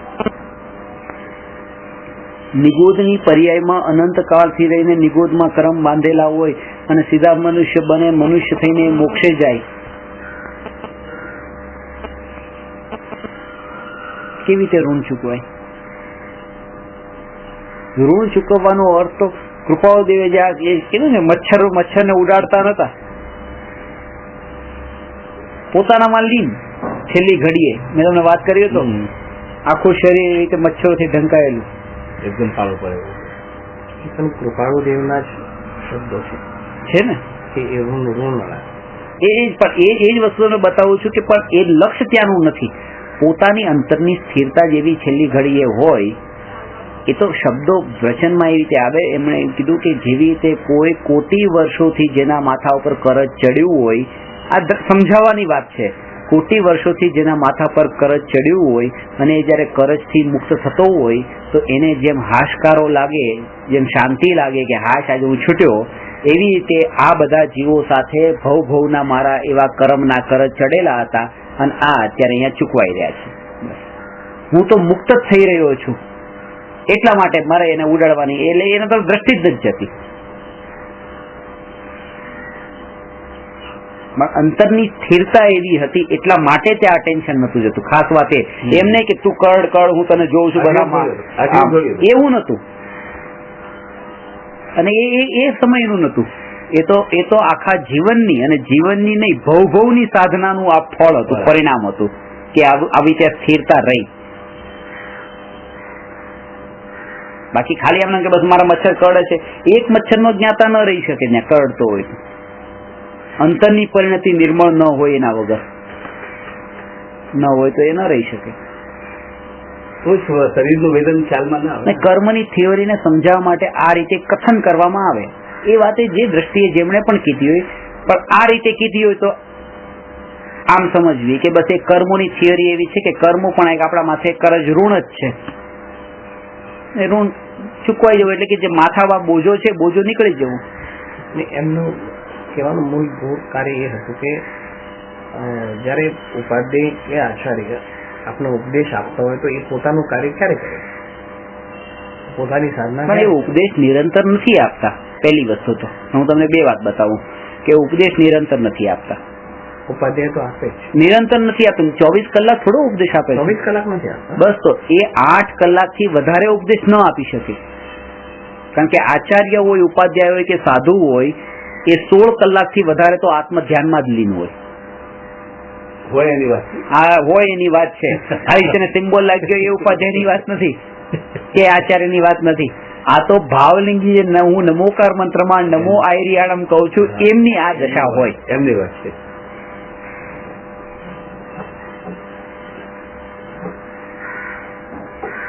અને કોઈ કે તો ઓછો કાળ રહી તો એ ન ચાલે તો એ સાધુ ન કહેવાય. આચાર્ય ઉપાધ્યાય સાધુ પદમાં ન તો એનાથી ન રહેવાતું એટલું કે જો ન રહેવાતું હોય તો પછી એને નીચું 5મું ગુણસ્થાન કહેવાય, એને પછી 4થું ગુણસ્થાન કહેવાય, તો પછી એ 6થું 7મું ગુણસ્થાન. એ ગુણસ્થાનમાં આવવાનો અર્થ જ એ છે કે જેમ અનંત કાળ માટે હવે આત્મ ધ્યાનમાં લીન, એ સિવાય બીજું કઈ કામ નહીં, તો એનું નામ તો અરિયન દશા છે. 13મું ગુણસ્થાન છે કે હવે બહાર જ નહીં આવે ક્યારે આત્મામાંથી, એમાં ના હોય 18 કલાક 16 કલાક. તો પછી આચાર્ય ઉપાધ્યાય સાધુનું ગુણસ્થાન છે. એનાથી ઓછું હોય તો નીચેના ગુણસ્થાન છે, પછી 4થું ગુણસ્થાન છે. એ ગુણસ્થાનના ક્રમ છે એવી રીતે દશાના હિસાબે છે. અને કોઈનાથી ન રહેવાતું હોય કે વાંધો તો તમે નીચા ગુણસ્થાનનો સ્વીકાર કરો, પણ તમારે ગુણસ્થાન એ બતાવવું છે અને એ એટલા ટાઈમ માટે આત્મામાં રહેવું નથી, તો એ તો પછી અન્યાય થઈ ગયો, ન્યાય વિરુદ્ધ થયું.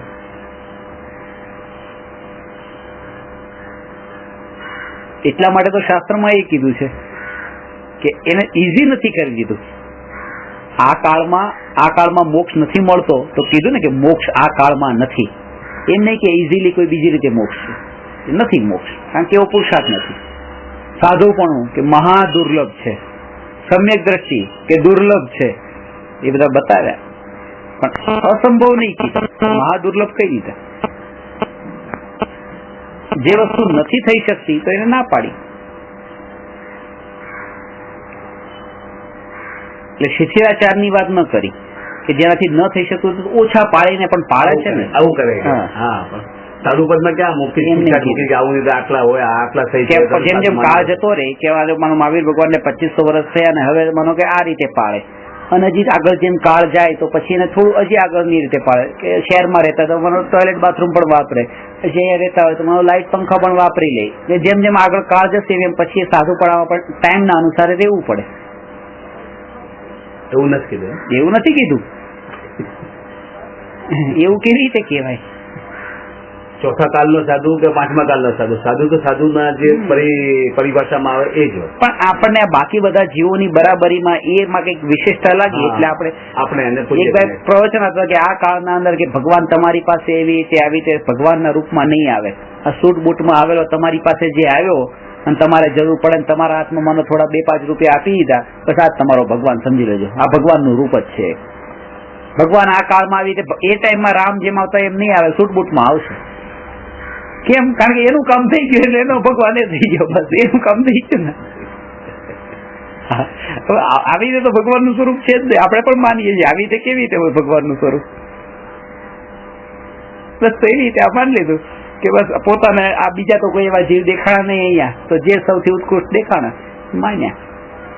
અહીંયા અહોભાવ જે છે ને, પૂજ્યતાનો ભાવ, એ ઘણા લોકો જયારે એમ કહો ને કે હું અત્યારે આ જે સાધુ છે ત્યાં મને એ ભાવ નથી આવતો કે આ સાધુ છે એવું, પોતાને બતાવે છે મને ભાવ નથી આવતો કે તમે સાધુમાં માનવા વાળા જ નથી, તમે સાધુને માનતા જ નથી. અરે સાધુને માનું છું એટલા માટે જ અહીંયા ભાવ નથી આવતો, કારણ કે સાધુનું સ્વરૂપ ખબર છે. એટલે સાધુને માન્યા પહેલા એનું સ્વરૂપ તો ખબર હોવી જોઈએ ને કે શું સાધુનું સ્વરૂપ છે. સાધુની અવસ્થા કેવી હોય, એ ગુણસ્થાન 6ઠું 7મું છે તો 6ઠ્ઠા અને 7માનો અર્થ શું છે? એક મહારાજને કીધું કે 6ઠ્ઠા કયા ગુણસ્થાનમાં, કે હા કે અંદર હોઈએ ત્યારે કે 6ઠ્ઠું 7મું અને બહાર આવીએ ત્યારે 6ઠ્ઠું ગુણસ્થાન. અંદર હોઈએ ત્યારે 7મું, બહાર આવીએ ત્યારે 6ઠ્ઠું. ઉપાશ્રયની અંદર આવી જાય ત્યારે 7મું અને બહાર નીકળે ત્યારે 6ઠ્ઠું. એમ શાસ્ત્રોમાં કેમ વાંચ્યું છે કે અંદર આવીએ ત્યારે 7મું, બહાર આવીએ ત્યારે બહાર નીકળીએ ત્યારે કે 6ઠ્ઠું.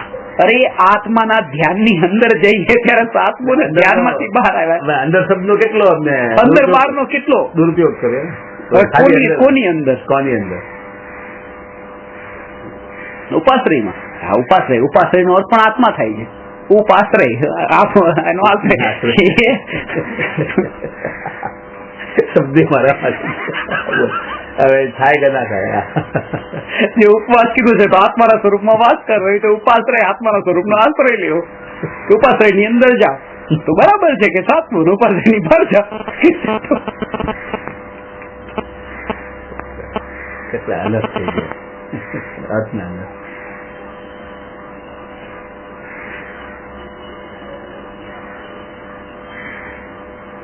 મારી મછલીને જે રીતે આપણે ઉપયોગ આવે એ રીતે મૂકી દે છે શબ્દોને, શાસ્ત્રોના શબ્દો. પછી મેં એમને કીધું, મેં કીધું અત્યારે હું ઉપાશ્રય ની અંદર આવ્યો છું તો મારું 7મું થઈ ગયું. કીધું તમારું નહીં, તમારે ક્યાં નિયમ ક્યાં છે કે અમારો તો નિયમ છે. ઉપાશ્રય ની અંદર આવે ભાઈ દુર્લભ ગહન વાતો છે, એટલી સૂક્ષ્મ વાતો છે એટલે ખ્યાલમાં નથી આવતો. ખરો અહોભાવ સાધુ તત્વો પ્રત્યેનો આવશે જયારે આ વસ્તુ, એવો અહોભાવ આવશે કે ભલે એટલે દેર થશે પણ અંધેર નહીં, એટલે વાંધો નહીં, વહેલું મોડું સાચા ગુરુનું સ્વરૂપ તમારી નજરની સામે આવશે. પણ આજે પહેલે જ જો એવી જગ્યાએ બેસી જશું ને ક્યાંક ને ક્યાંક ફસાઈને, એના દ્વેષની વાત જ નથી. જયારે હું તમને એમ કહું કે હવે આ હીરા છે કે આ હીરા નથી, તો હીરા નથી ત્યારે એમ કીધું કે આ ખોટા હીરા છે, તો એનો મતલબ નથી કે એના પ્રત્યે મેં દ્વેષ કર્યો છે. હીરાની ઓળખાણ કરતા મને આવડે છે ને આ હીરો આટલાનો છે ને આ હીરો આટલાનો છે, તો એનું મેં મૂલ્ય ઓછું કીધું, એનો મતલબ એમ નથી કે મેં એનું અપમાન કર્યું છે. સાચા હીરાના સાથે આ હીરા ન તોળાઈ જાય અને એ સાચા હીરાની કિંમતે ન ઘટી જાય, કારણ કે એમાં એની તોલે ક્યાં તો સાચા હીરાનું પછી મૂલ્ય જ ન રહ્યું. એટલે નવકારના મંત્રમાં જે આવે છે, જે સાધુ આ સાધુમાં આપણે અંતર ના કરતા શીખીએ તો સાધુ આ ભણવાનો મતલબ પણ શું? આપણને એ બધામાં પડવું નથી એટલા માટે, કારણ કે આપણે પોતાને તે ગુરુનો નિર્ણય કરવામાં કઈ પડી નથી. બસ જે ચાલે છે એમ ચાલવા દો, નહીં તો આમાંથી જશું એવું લાગે છે. અત્યારે જે આટલું કરીએ છે કઈક તો કરીએ છે. ઘણી વખત આમ થાય, મારી વાત બોલો ને, ભણીએ છીએ પણ થિયરી પ્રેક્ટિકલ નથી કરતા. પ્રેક્ટિકલમાં ક્યારે આવશે? બસ એટલા માટે કમસે કમ આટલું તો પ્રેક્ટિકલ કરીએ એમ. મન તો નથી આજ કરવું છે, હવે કરીને કરવું જ છે. ના ના, ધીરે ધીરે થશે, ઇમ્પ્લિમેન્ટ થશે. એ જ વાત હું તમને બતાવું છું કે સમ્યક દર્શન પામ્યા પછી અર્ધ પૂજગલ પરાવર્તન કાળ સુધી ન કરે ચારિત્રના અંદર, પણ એક નિર્ણય તો પેલા કરી લે. અત્યારે આ ભૂમિકા નિર્ણય જ કરવાનો છે કે પ્રેક્ટિકલ શું કે તમે એ જાગૃતિ રાખો, બસ કે હું આત્મા છું, બસ એ જાગૃતિ દરેક સમયે રાખો. આ જ પ્રેક્ટિકલ છે. પ્રેક્ટિકલ નો મતલબ તમે એ તરફ જ લો છો. આપણે એવા ક્યારે થશું? એ ક્રિયા ક્યારે નહીં કરશું, એ ક્રિયાની જ વાત આવી. ક્યારે વેપાર બધું છોડશું? અર્ધ પૂતગલ પરાવર્તન કાળ કીધું, સમ્યક દર્શન પામી ગયા પછીનું કાળ. અર્ધ પરાવર્તન કેટલા સાગર પર નીકળી જાય છે, ત્યાં સુધી ચારિત્ર અંગીકાર નથી કરતા.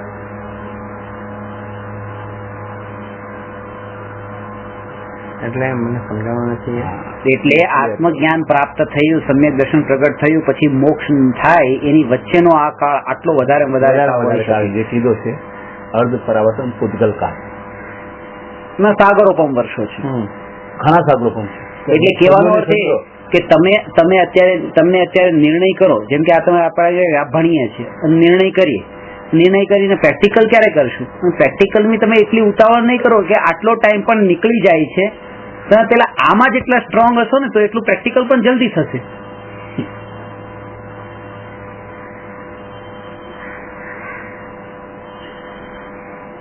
આ બે મૂળથી એને ટળવું જોઈએ. આપણે મૂળથી ટાળવાની વાત નથી કરતા, આપણે ડાળીઓ કાપવાની વાત કરીએ છીએ કે ચલો આજે એક દિવસ આપણે દુકાન પર ન જઈએ, કમ સે કમ 30 દિવસ મહિનામાં કમાવીએ છીએ, એક દિવસ ન કમાઈને એક દિવસ માનો આપણે જાત્રામાં જતા રહીએ. એવું કરીને જે આપણે પ્રેક્ટિકલ કરીએ ને, જે ખરેખર પૈસામાં સુખ નથી, એક દિવસ છોડી દઈએ, એ મતલબ એ આપણે ડાળીઓ કાપીએ છીએ. એક નિર્ણય પહેલા પૂરે પાક્કો કરેલો હશે ને, નિર્ણય હોવો જોઈએ. હા, એ વસ્તુ અલગ છે કે કોઈ વ્યક્તિ નિર્ણય કર્યા પછી એક સાથે 30 દિવસની દુકાન છોડી દે, અને કોઈ વ્યક્તિ 1 દિવસ છોડે, 2 દિવસ છોડે, 4 દિવસ છોડે. એમાં ક્રમ પણ હોય, કોઈ ફાસ્ટ ચાલે, કોઈ ધીમે ચાલે, બધાનું પોતપોતાનું હોય. પણ નિર્ણય ઇઝ મોસ્ટ ઇમ્પોર્ટન્ટ, એ પહેલા થવો જોઈએ. ક્રિયામાં ઉતારવું, કેમ આમાંથી છૂટવું છે એ એને ખબર હોવી જોઈએ. નિર્ણય મસ્ત છે, પેલા સમજણ મસ્ત છે, સમજણ મેળવ્યા લક્ષ્ય જેને આત્માનું થયું છે ને એને તો કરુણા જ ઉપજે છે, બીજું કઈ નહીં. કરુણા. હું તો મારા સાહેબને ભણવા જતો અત્યારે પણ જ્યાં જાઉં છું, વાલકેશ્વરના ત્યાં પાશ્રયમાં પણ બધા હું એમ ન કહું કે તમે આ શું કરો છો, કરુણા જ આવે છે. ખરેખર જેને કંઈ નથી કરવું ને, કંઈ નથી કરવું, ધર્મ નથી કરવો, અને એ દુકાનદારીમાં પડ્યા છે ને પાપ કરે છે ને આત્માને વિચારે નથી કરતા આત્માનું શું થશે, આત્મા શબ્દની એને ખબર નથી, એ તો ચલો જવા દો. પણ આ જીવો કે જેને ખરેખર મોક્ષે જવું છે, આત્મ કલ્યાણ કરવું છે, એના માટે શરૂ થયા, માર્ગ ઉપર આવ્યા, અને તોય તે પછી આત્માની વાત તો કાનમાં જ નથી પડી, એનો ખેદ ને એની એ વધારે ઉપજે. આ જીવોને આ વાત મળી જાય તો ખરેખર આ પામી જાય.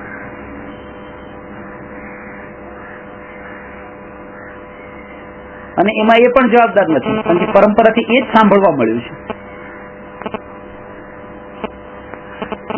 ગુરુ થકી પણ એ સાંભળવા મળ્યું. આ દ્રવ્ય ગુણ પર્યાયની વાત ને, આત્મતત્વની વાત ને, મોક્ષની વાત ને મળી જ નથી. રાગ ને અધર્મ કેવા વાળી વાત તો ત્યાં મળી જ નથી સાંભળવા. શુભ રાગ ને અધર્મ કેવી રીતે કહેવાય? શુભ રાગ, અશુભ રાગ ને હજી કહી દેશે અધર્મ કહીએ તો કોઈ આપણે એમ હલી જાય. ભગવાન નો રાગ ને તમે તો અશુભ છે કેવી રીતે હોઈ શકે? ભગવાન શુભ રાગ છે, પણ એ અશુદ્ધ છે. શુભ છે પણ એ શુદ્ધ નથી. શુદ્ધ નથી કહીએ તો હલી જાય. કેવી રીતે કહો તમે? અશુદ્ધ કેવી રીતે કહેવાય એને?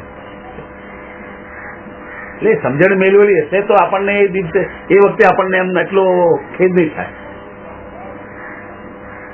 એવા મોટા મહારાજ સાહેબોને જેમને કહો ને, એને બુકમાં લખ્યું હતું ભગવાનની પાસે જે માંગે એમાં અને ભિખારીમાં કઈ અંતર નથી. એ મહાવીરના વારસદારમાં એ વાક્ય લખ્યું છે.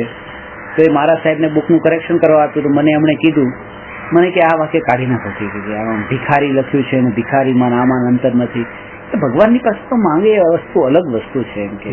કારણ કે કોઈ દીકરો હોય પોતાની જરૂર પડે ક્યારે તો બાપા પાસે ન માંગે તો કોની પાસે માંગે? તો આ તો કે આપડા આદિશ્વર દાદા છે. ऑपरेटर जो है ना आइस संकेत हो जाता है ना, आइस जो आमद खूब अटकती हर समय अटकती है. अशोक जी वो कहता है कि बोले नहीं एक तो बड़ा होना करवा जाओ तो 20 जन ऊपर આવી જાય, પણ મને આ વાત જરૂર ખટકતી તો ભગવાન પાસે ના માંગે. અરે ભગવાન ને શું ભિખારી સમજે? ગમે તેમ આપતા રહેશે. શું કેવી રીતે સમજો તમે?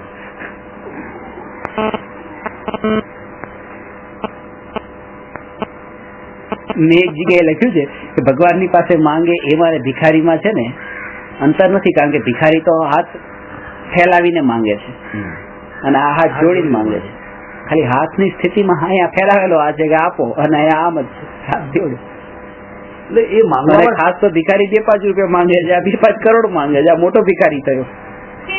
ભિખારી એની પાસે છે, એની પાસે આ નથી, એની પાસે માંગે છે. અને જેને કીધું છે કે આ છોડવાનું છે બધું, ખાલી નથી એમ નહીં, પણ છોડવા યોગ્ય છે એવું કઈ નહીં ગયા, એની પાસે જ માંગે છે. આ કેમ માંગે છે? એનું પણ આ જ કારણ છે. જેમ સાધુનું સ્વરૂપ આ જીવો સમજ્યા નથી, એમ ભગવાનનું સ્વરૂપ સમજ્યા નથી. હમણાં આ જ કહેતો એટલે સ્વરૂપ નથી સમજ્યા એટલે આપણને આમ લાગે છે, બાકી સ્વરૂપ સમજાયો તો અહીંમાં તમને માંગવાનો ભાવ જ ના આવે. એ તો છોડીને ગયા તો કહે છે કે તું છોડ ભાઈ, હું નિર્વસ્ત છું એકદમ. એટલા માટે જે છે ને કે જે લોકો શરૂઆત કરે છે ને કે આ પ્રેક્ટિકલ તમે ભગવાનમાં માનો છો, મંદિરે જતા નથી, દેરાસર જવાનું ચાલુ કરો, ત્યાં પ્રેક્ટિકલ ચાલુ કર્યું. એ પ્રેક્ટિકલ નહીં કરો તોય ચાલશે, ભલે તમે એકય દિવસ નહીં જાઓ, પણ અહીંયા બેઠા બેઠા તમે એટલું સમજી લો કે ભગવાન કોને કહેવાય. કે મહાવીર ભગવાન કે કેટલા વર્ષ પહેલા થયા? એક બેને મને પૂછ્યું, મેં કહ્યું 2500 વર્ષ પહેલા. અચ્છા, અને અરિયન ભગવાનનો જન્મ ક્યાં થયો? સિદ્ધ ભગવાન ક્યાં જન્મ્યા હતા? આચાર્ય પછી કેટલા વર્ષ પહેલા થયા? તમે કહો આ કોઈના નામ નથી. તો કે અચ્છા તો શું છે? આ તો પોઝિશન છે, આ સ્થિતિ છે આત્માની. નામ ખબર કે હું તો એમ સમજતી હતી કે જેમ 24 તીર્થંકર છે, 5 પરમેશ્વરી છે, 5 એના નામ હશે. આ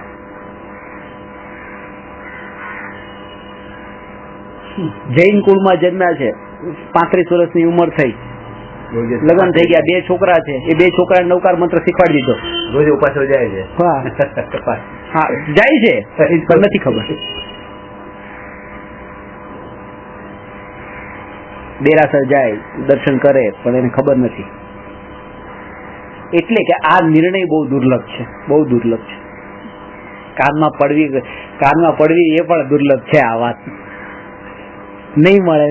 આ બહુ મહાપુણ્યનો ઉદય આવ્યો છે. તમને અહેસાસ નથી થતો, પણ મને તો થાય છે. તમે જયારે આમ સાંભળવા માટે આવો ને, મને એમ થાય કે આ જીવના કેવા પુણ્ય આવ્યા, ક્યાં હતા અને ક્યાં આવી ગયા. કેટલું પુણ્ય જાગ્યું છે કે આ વાત કાનમાં પડી છે, જે ભવમાં નથી મળતી, સાંભળવી નથી મળતી. કેટલા લોકો આમ ભાગે છે, પૈસાની પાછળ કેટલા ભાગે છે.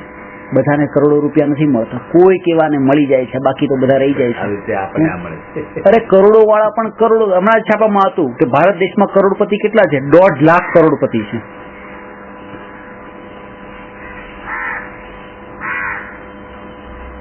વધારે છે 1.5 લાખ ના, છાપામાં આવ્યું. 1.5 લાખ કરોડપતિ એટલે કઈ નથી. એ મુંબઈમાં એક ફ્લેટ છે, એ તો કરોડ છે. એમાં આવ્યું 1.5 લાખ કરોડપતિ છે કે એમના રજીસ્ટરમાં છે ગવર્મેન્ટની. બાકી તો મુંબઈ એક ફ્લેટ છે, રૂમ છે, 1 કરોડપતિ છે.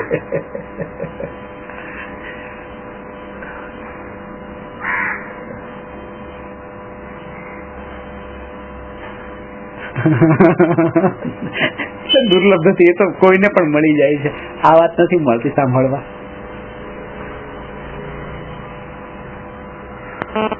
એવો પણ મહિમા આવે ને, પંચેન્દ્રિયપણું મળ્યું, આ મનુષ્યપણું મળ્યું, જૈન કુળ મળ્યું, આવા પણ કેટલા.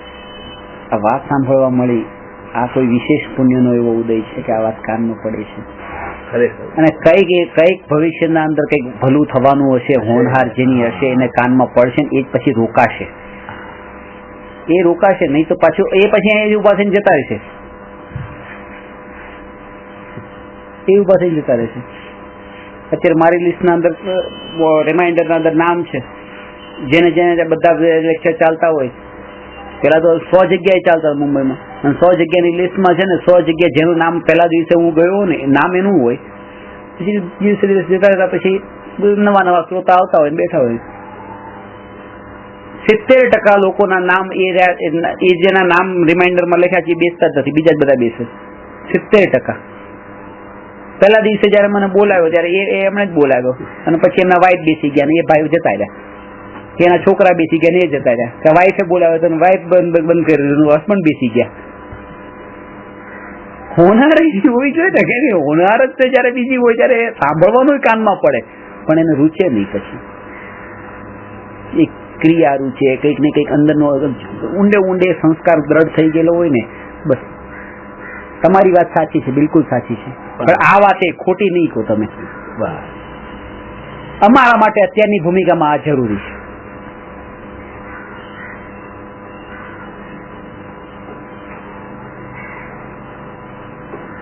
એ લાગે છે, જરૂરી લાગે છે, કારણ કે પોતાની બુદ્ધિથી નિર્ણય કર્યો છે ને એટલા માટે. આ પૂરું સમર્પણ આ તત્વને કર્યું હોય ને તો નિષ્પક્ષ ભાવથી એ વિચાર કરે, બસ નિષ્પક્ષ ભાવ કે આ બતાવનાર કોણ છે એનાથી મને કોઈ પ્રયોજન નથી. એક સાધુએ પ્રવચનમાં કહ્યું હતું, હું પોતે એમને ભણાવતો હતો અને પછી એમનું પ્રવચન હતું ત્યાં, એટલે કોઈ એમને પૂછ્યું તમે એમની પાસે ભણો છો? એ બહુ વર્ષો પહેલા, કેટલા 8-1 વર્ષ પહેલાની વાત છે, તો 20-22 વર્ષનું હતું. હવે છોકરા પાસેથી ભણવાનું કે એને શું ભણવાનું એમ કે. એટલે એમણે કીધું કે કોઈ દુકાને આપણે ગયા ફ્રૂટ લેવા માટે તો ફળ વેચવા વાળો કેવો છે, એ દાઢી વાળો છે, દાઢી વગરનો છે, કે કેવા કપડા પહેર્યા છે, શું છે, શું મતલબ? એટલે દ્રષ્ટિ તો ફળ ઉપર હોય છે.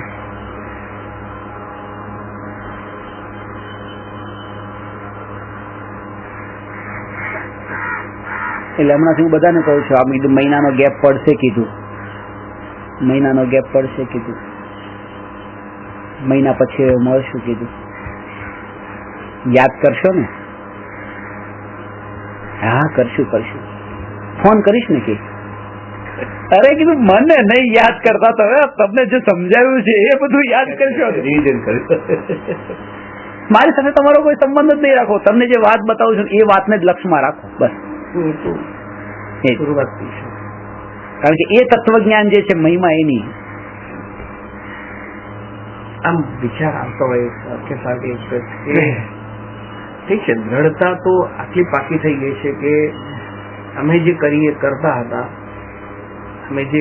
આટલા વખત સુધી આટલા વર્ષોથી જે કર્યું છે જન્મથી, એ બધું એના કરતા આ સાચું છે, એમાં બે મત નથી. થશે તો આ શ્રદ્ધાના બળ ઉપર જ ક્યારેક ખરેખર આત્મા પામશો. કારણ કે જયારે મહિમા આવે છે ને આત્માની, બચવા મારી એક સ્થિતિ પ્રેક્ટિકલ નથી થતું ને ત્યારે પછી અસમંજસની સ્થિતિમાં મુકાઈ જાય છે જીવ. કારણ કે આમાં એ કઈ પ્રેક્ટિકલ લાગતું નથી પછી. એટલે જ વચમાં મારે એક એવું થઈ ગયું કે થોડું મને લાગતું હતું હું બહુ આગ્રહી થઈ ગયો છું. એટલે શું કહેવાય આગ્રહી એટલે સ્વચ્છંદી, આળસુ, પ્રમાદી. એટલે આ કરવા જેવું નથી, આ કરવા જેવું નથી. જયારે પ્રગટ થયો હોય ત્યારે પછી અનાદિકાળ નો કરવા વાળો અભ્યાસ તો કર્યા વગર આત્મામાં લીન થવાતું નથી, આ કરવાનું નથી, હવે પૂજા કરવા નથી, મંદિર જવાનું તો કરવાનું, ઉપવાસ કરવાનું તો શું કરવાનું છે? ખોટા ભટકાઈ જાય છે. એટલે ખોટા ભટકાય એટલે પેલા જયારે મંદિર તો જતા હતા, હવે મંદિર પણ ઓછું થઈ ગયું, પૂજા ઓછી થઈ ગઈ, સવારનો પાઠ વગેરે જે હતું એ ઓછું થઈ ગયું. હવે લોકો આમ સમજે દિનચર્યામાં નહીં સમજે, લોકો આધાર સમજે કે આ તો છોડી દે વટે જાય ને છોડી આપણે એમ કે ભગવાન તો મૂળું નથી જોતા. એવું નથી. ના એમ કહેવાવાળાની વાત હું મારી જ વાત કરું છું. એ આમ લાગતું હતું મને પ્રેક્ટિકલી મને કે હવે જે મારા 1-2 કલાક શુભ ભાવ હતા,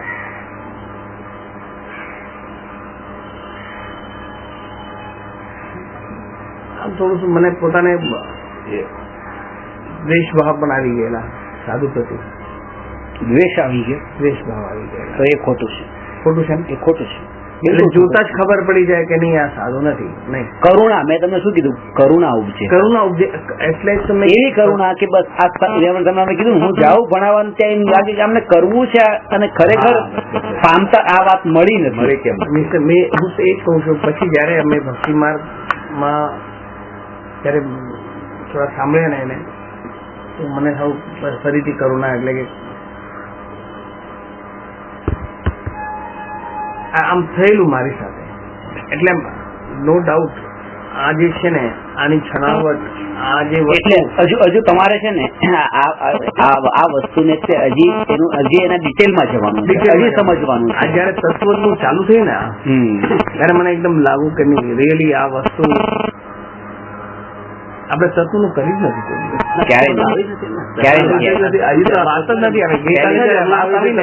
આખો દિવસ આમાં ગયો કાલે.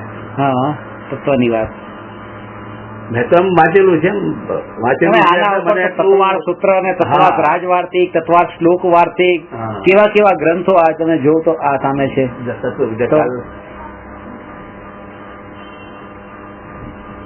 એટલે મને ફરીથી લાગ્યું કે આ બધું સંકટમાં થઈ કાલે મેં જોયું ખબર નહીં પડી પછી આ પેલી તત્વ વિદ્યા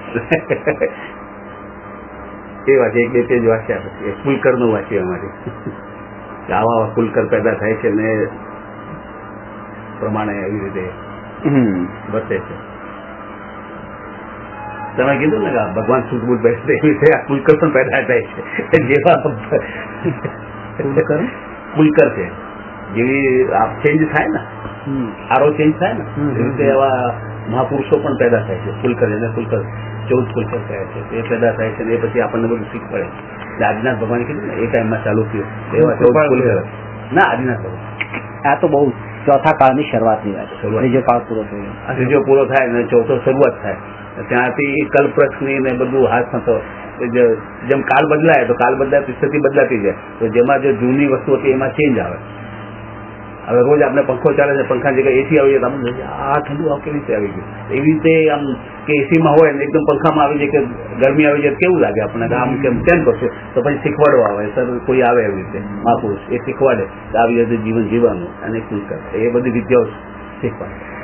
અને ખરો ધર્મ પછી ત્યારે જ થાય.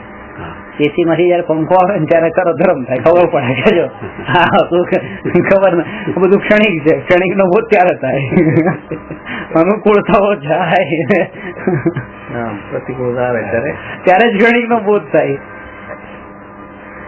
મને તો રવિવાર બહુ આવે છે એને જ મને અહીંયા લાવે છે એ જ લાવે છે. આ જો તમે જેનું નામ છે એમને તમારા કરતા વધારે શ્રદ્ધા એમને થઈ છે કે ના આજ કરવાનું છે આજ કરવાનું. શ્રદ્ધામાં કઈ ફેરફાર નથી, એવી જ છે. એ શ્રદ્ધામાં નોટ એ %. પણ એક વસ્તુ પ્રેક્ટિકલ નથી થતું. હા બસ અમને હાથમાં કઈ એટલે લાડુ છે આમ નાખી દીધો છે હું અંદર નીચે રસ નથી પડી ગયો, લાગતો નથી. થાય છે પરિવર્તન આવે છે તો જ આ તમને બધું થયું. તો પરિવર્તન ના આવ્યું તો કેવી રીતે થાય? પરિવર્તન આવ્યું છે તમારે, તમને પકડમાં નથી આવતું. પકડમાં 100% એટલે જ એને કયા રૂપમાં લેવાનું, જયારે આ રૂપમાં લેવાનું બસ એ નથી કે સાધુનું સ્વરૂપ ખબર પડી કે ભાઈ આ સાધુનું સ્વરૂપ નથી તો પછી એમની સાથે દ્રષ્ટિમાં જયારે આવે ત્યારે શું કરવું?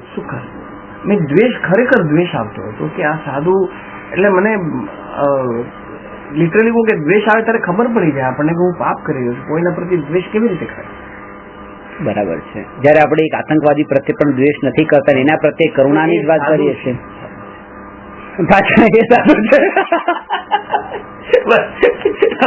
ત્યાં બધો ભેદ નહીં પાડો તો એ સાધુ છે તો એના પ્રત્યે હું દ્વેષ કેમ કરું? નહીં, એ પણ એક જીવ છે. કે જીવ માત્ર પ્રત્યે જયારે મારે દ્વેષ ભાવ નહીં જોઈએ એમના પ્રત્યે પણ શા માટે એ રૂપ જ તમે કાઢી નાખો કે આ સાધુનું રૂપ છે. કારણ કે એ રૂપ જ્યાં સુધી નહીં નીકળે ત્યાં સુધી સાચું સાધુનું રૂપ અંદર ફિટ નહીં થાય. બે રૂપ તો હોતા નથી સાધુના. ના ના હોય છે. તો એવી રીતે જયારે એક શ્રદ્ધા દ્રઢ સેમ પોઝિશન મારા તો બીજું છે અને આ વસ્તુ મને પણ યુઝ લાગે પણ કે સાધુ નહીં હે તો કરી વ્યવહાર હવે આ જોડા ભલે જોડો પરા યુનિક નીચ જોડો ને ઈ શું બોલીશ ને કપડા વાળા તો જોડો પરા ઠીક છે ઘરે આયા તો એને બરો કરો ભાઈ કે ગોચરી લો કપડા વાળા સાધુ પણ સાધુ યુનિક દિમાગ દ્વેષ નહીં હા દ્વેષ નહીં ના દ્વેષ કાં ભાઈ કે નહીં પામી આવો તો ગલત એમ ગલત રસ્તા માટે જાય કે કેલો એક આપણો છોકરો વે ગલત રસ્તા માટે જાતો કેવું લાગે? કરુણા જ થાય, બીજું કેવું લાગે? આ કે પામવા વાસ્તે નીકળી અને આણા લોકો નગર મળ્યું હતો એ તો ઓપરા તો ટાઈમ નહીં પણ હવે તો ટાઈમ હે ને ચીજ અને ઓપરા તો હેન્ડ ચીજ અનુકૂળતા એ બીજી કરુણા આવી જોઈએ અને કરુણા આવી જોઈએ ને બીજું એ પણ જોવું જોઈએ કે એમની હોનહાર એવી હશે તો એમની એ રીતે ચાલે છે વાત.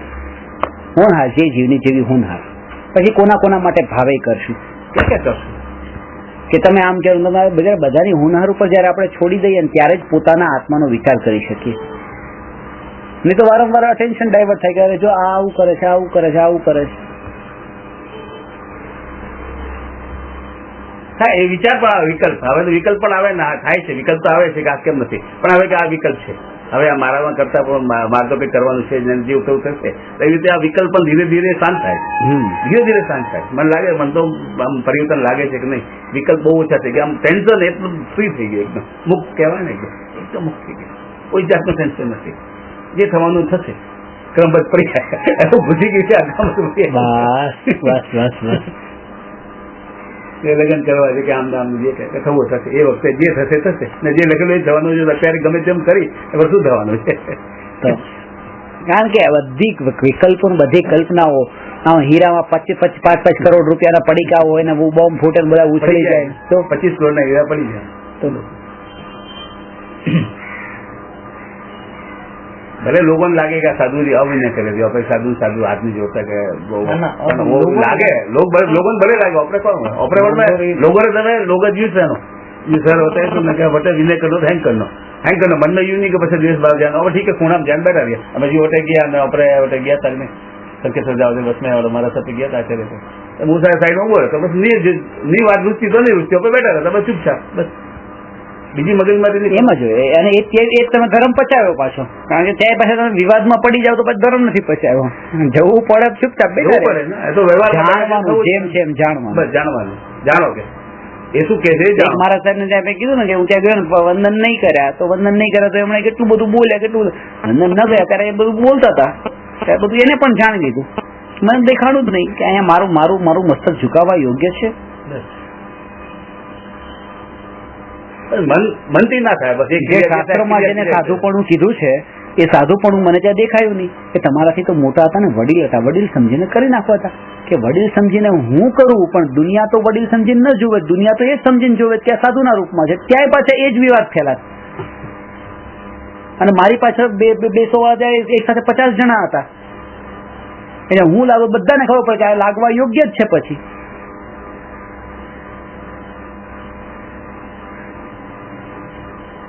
રેલવેના પાટા ક્રોસ કરવા હોય ને તો ટ્રેન બહુ દૂર હોય ને તો પણ હું પાટા ક્રોસ ન કરું લોકો કે ના બધા ના પાડે કે નહીં ક્રોસ નહીં કરવાના બહુ દૂર હોય તો પણ કારણ કે તમે નીકળી જશો પાછળ વાળા નહીં નીકળી શકે એ તમારી પાછળ દોડી રહ્યા છે બધા જોવા વાળા નથી તમે ઉભા રહી જાઓ તમારી પાછળ પણ કોઈ છે ને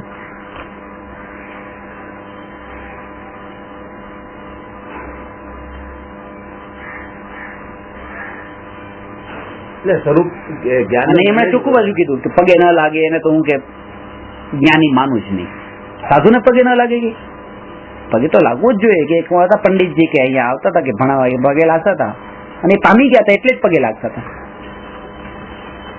કેટલો માન કસાઈની કેટલો તીવ્ર ભાવ કે એક પગે ન લાગવાના કારણે અડધો કલાક 50 લોકોને લઈને ગયા હતા અમે ત્યાં અહીંયા શું નામ વિજયવાડા એની બાજુમાં કઈક છે કોઈ સ્થાન હમણાં જૈનસન વિજયજી હતા વિજયવાડા તમે હમણાં ગયા તો વચ્ચે 4-5 દિવસ કેટલું પ્રકરણ ઓહો કીધું આ તો ગ્રહસ્થોમાં પણ આપણને મારા જીવાને કોઈ પગે લાગે ઠીક ન લાગે તો કઈ નહીં તો આપણા જીવાને માન નહીં આવે પડી આ પગ દશામાં આવી ગયા પછી પોતાને આટલું શું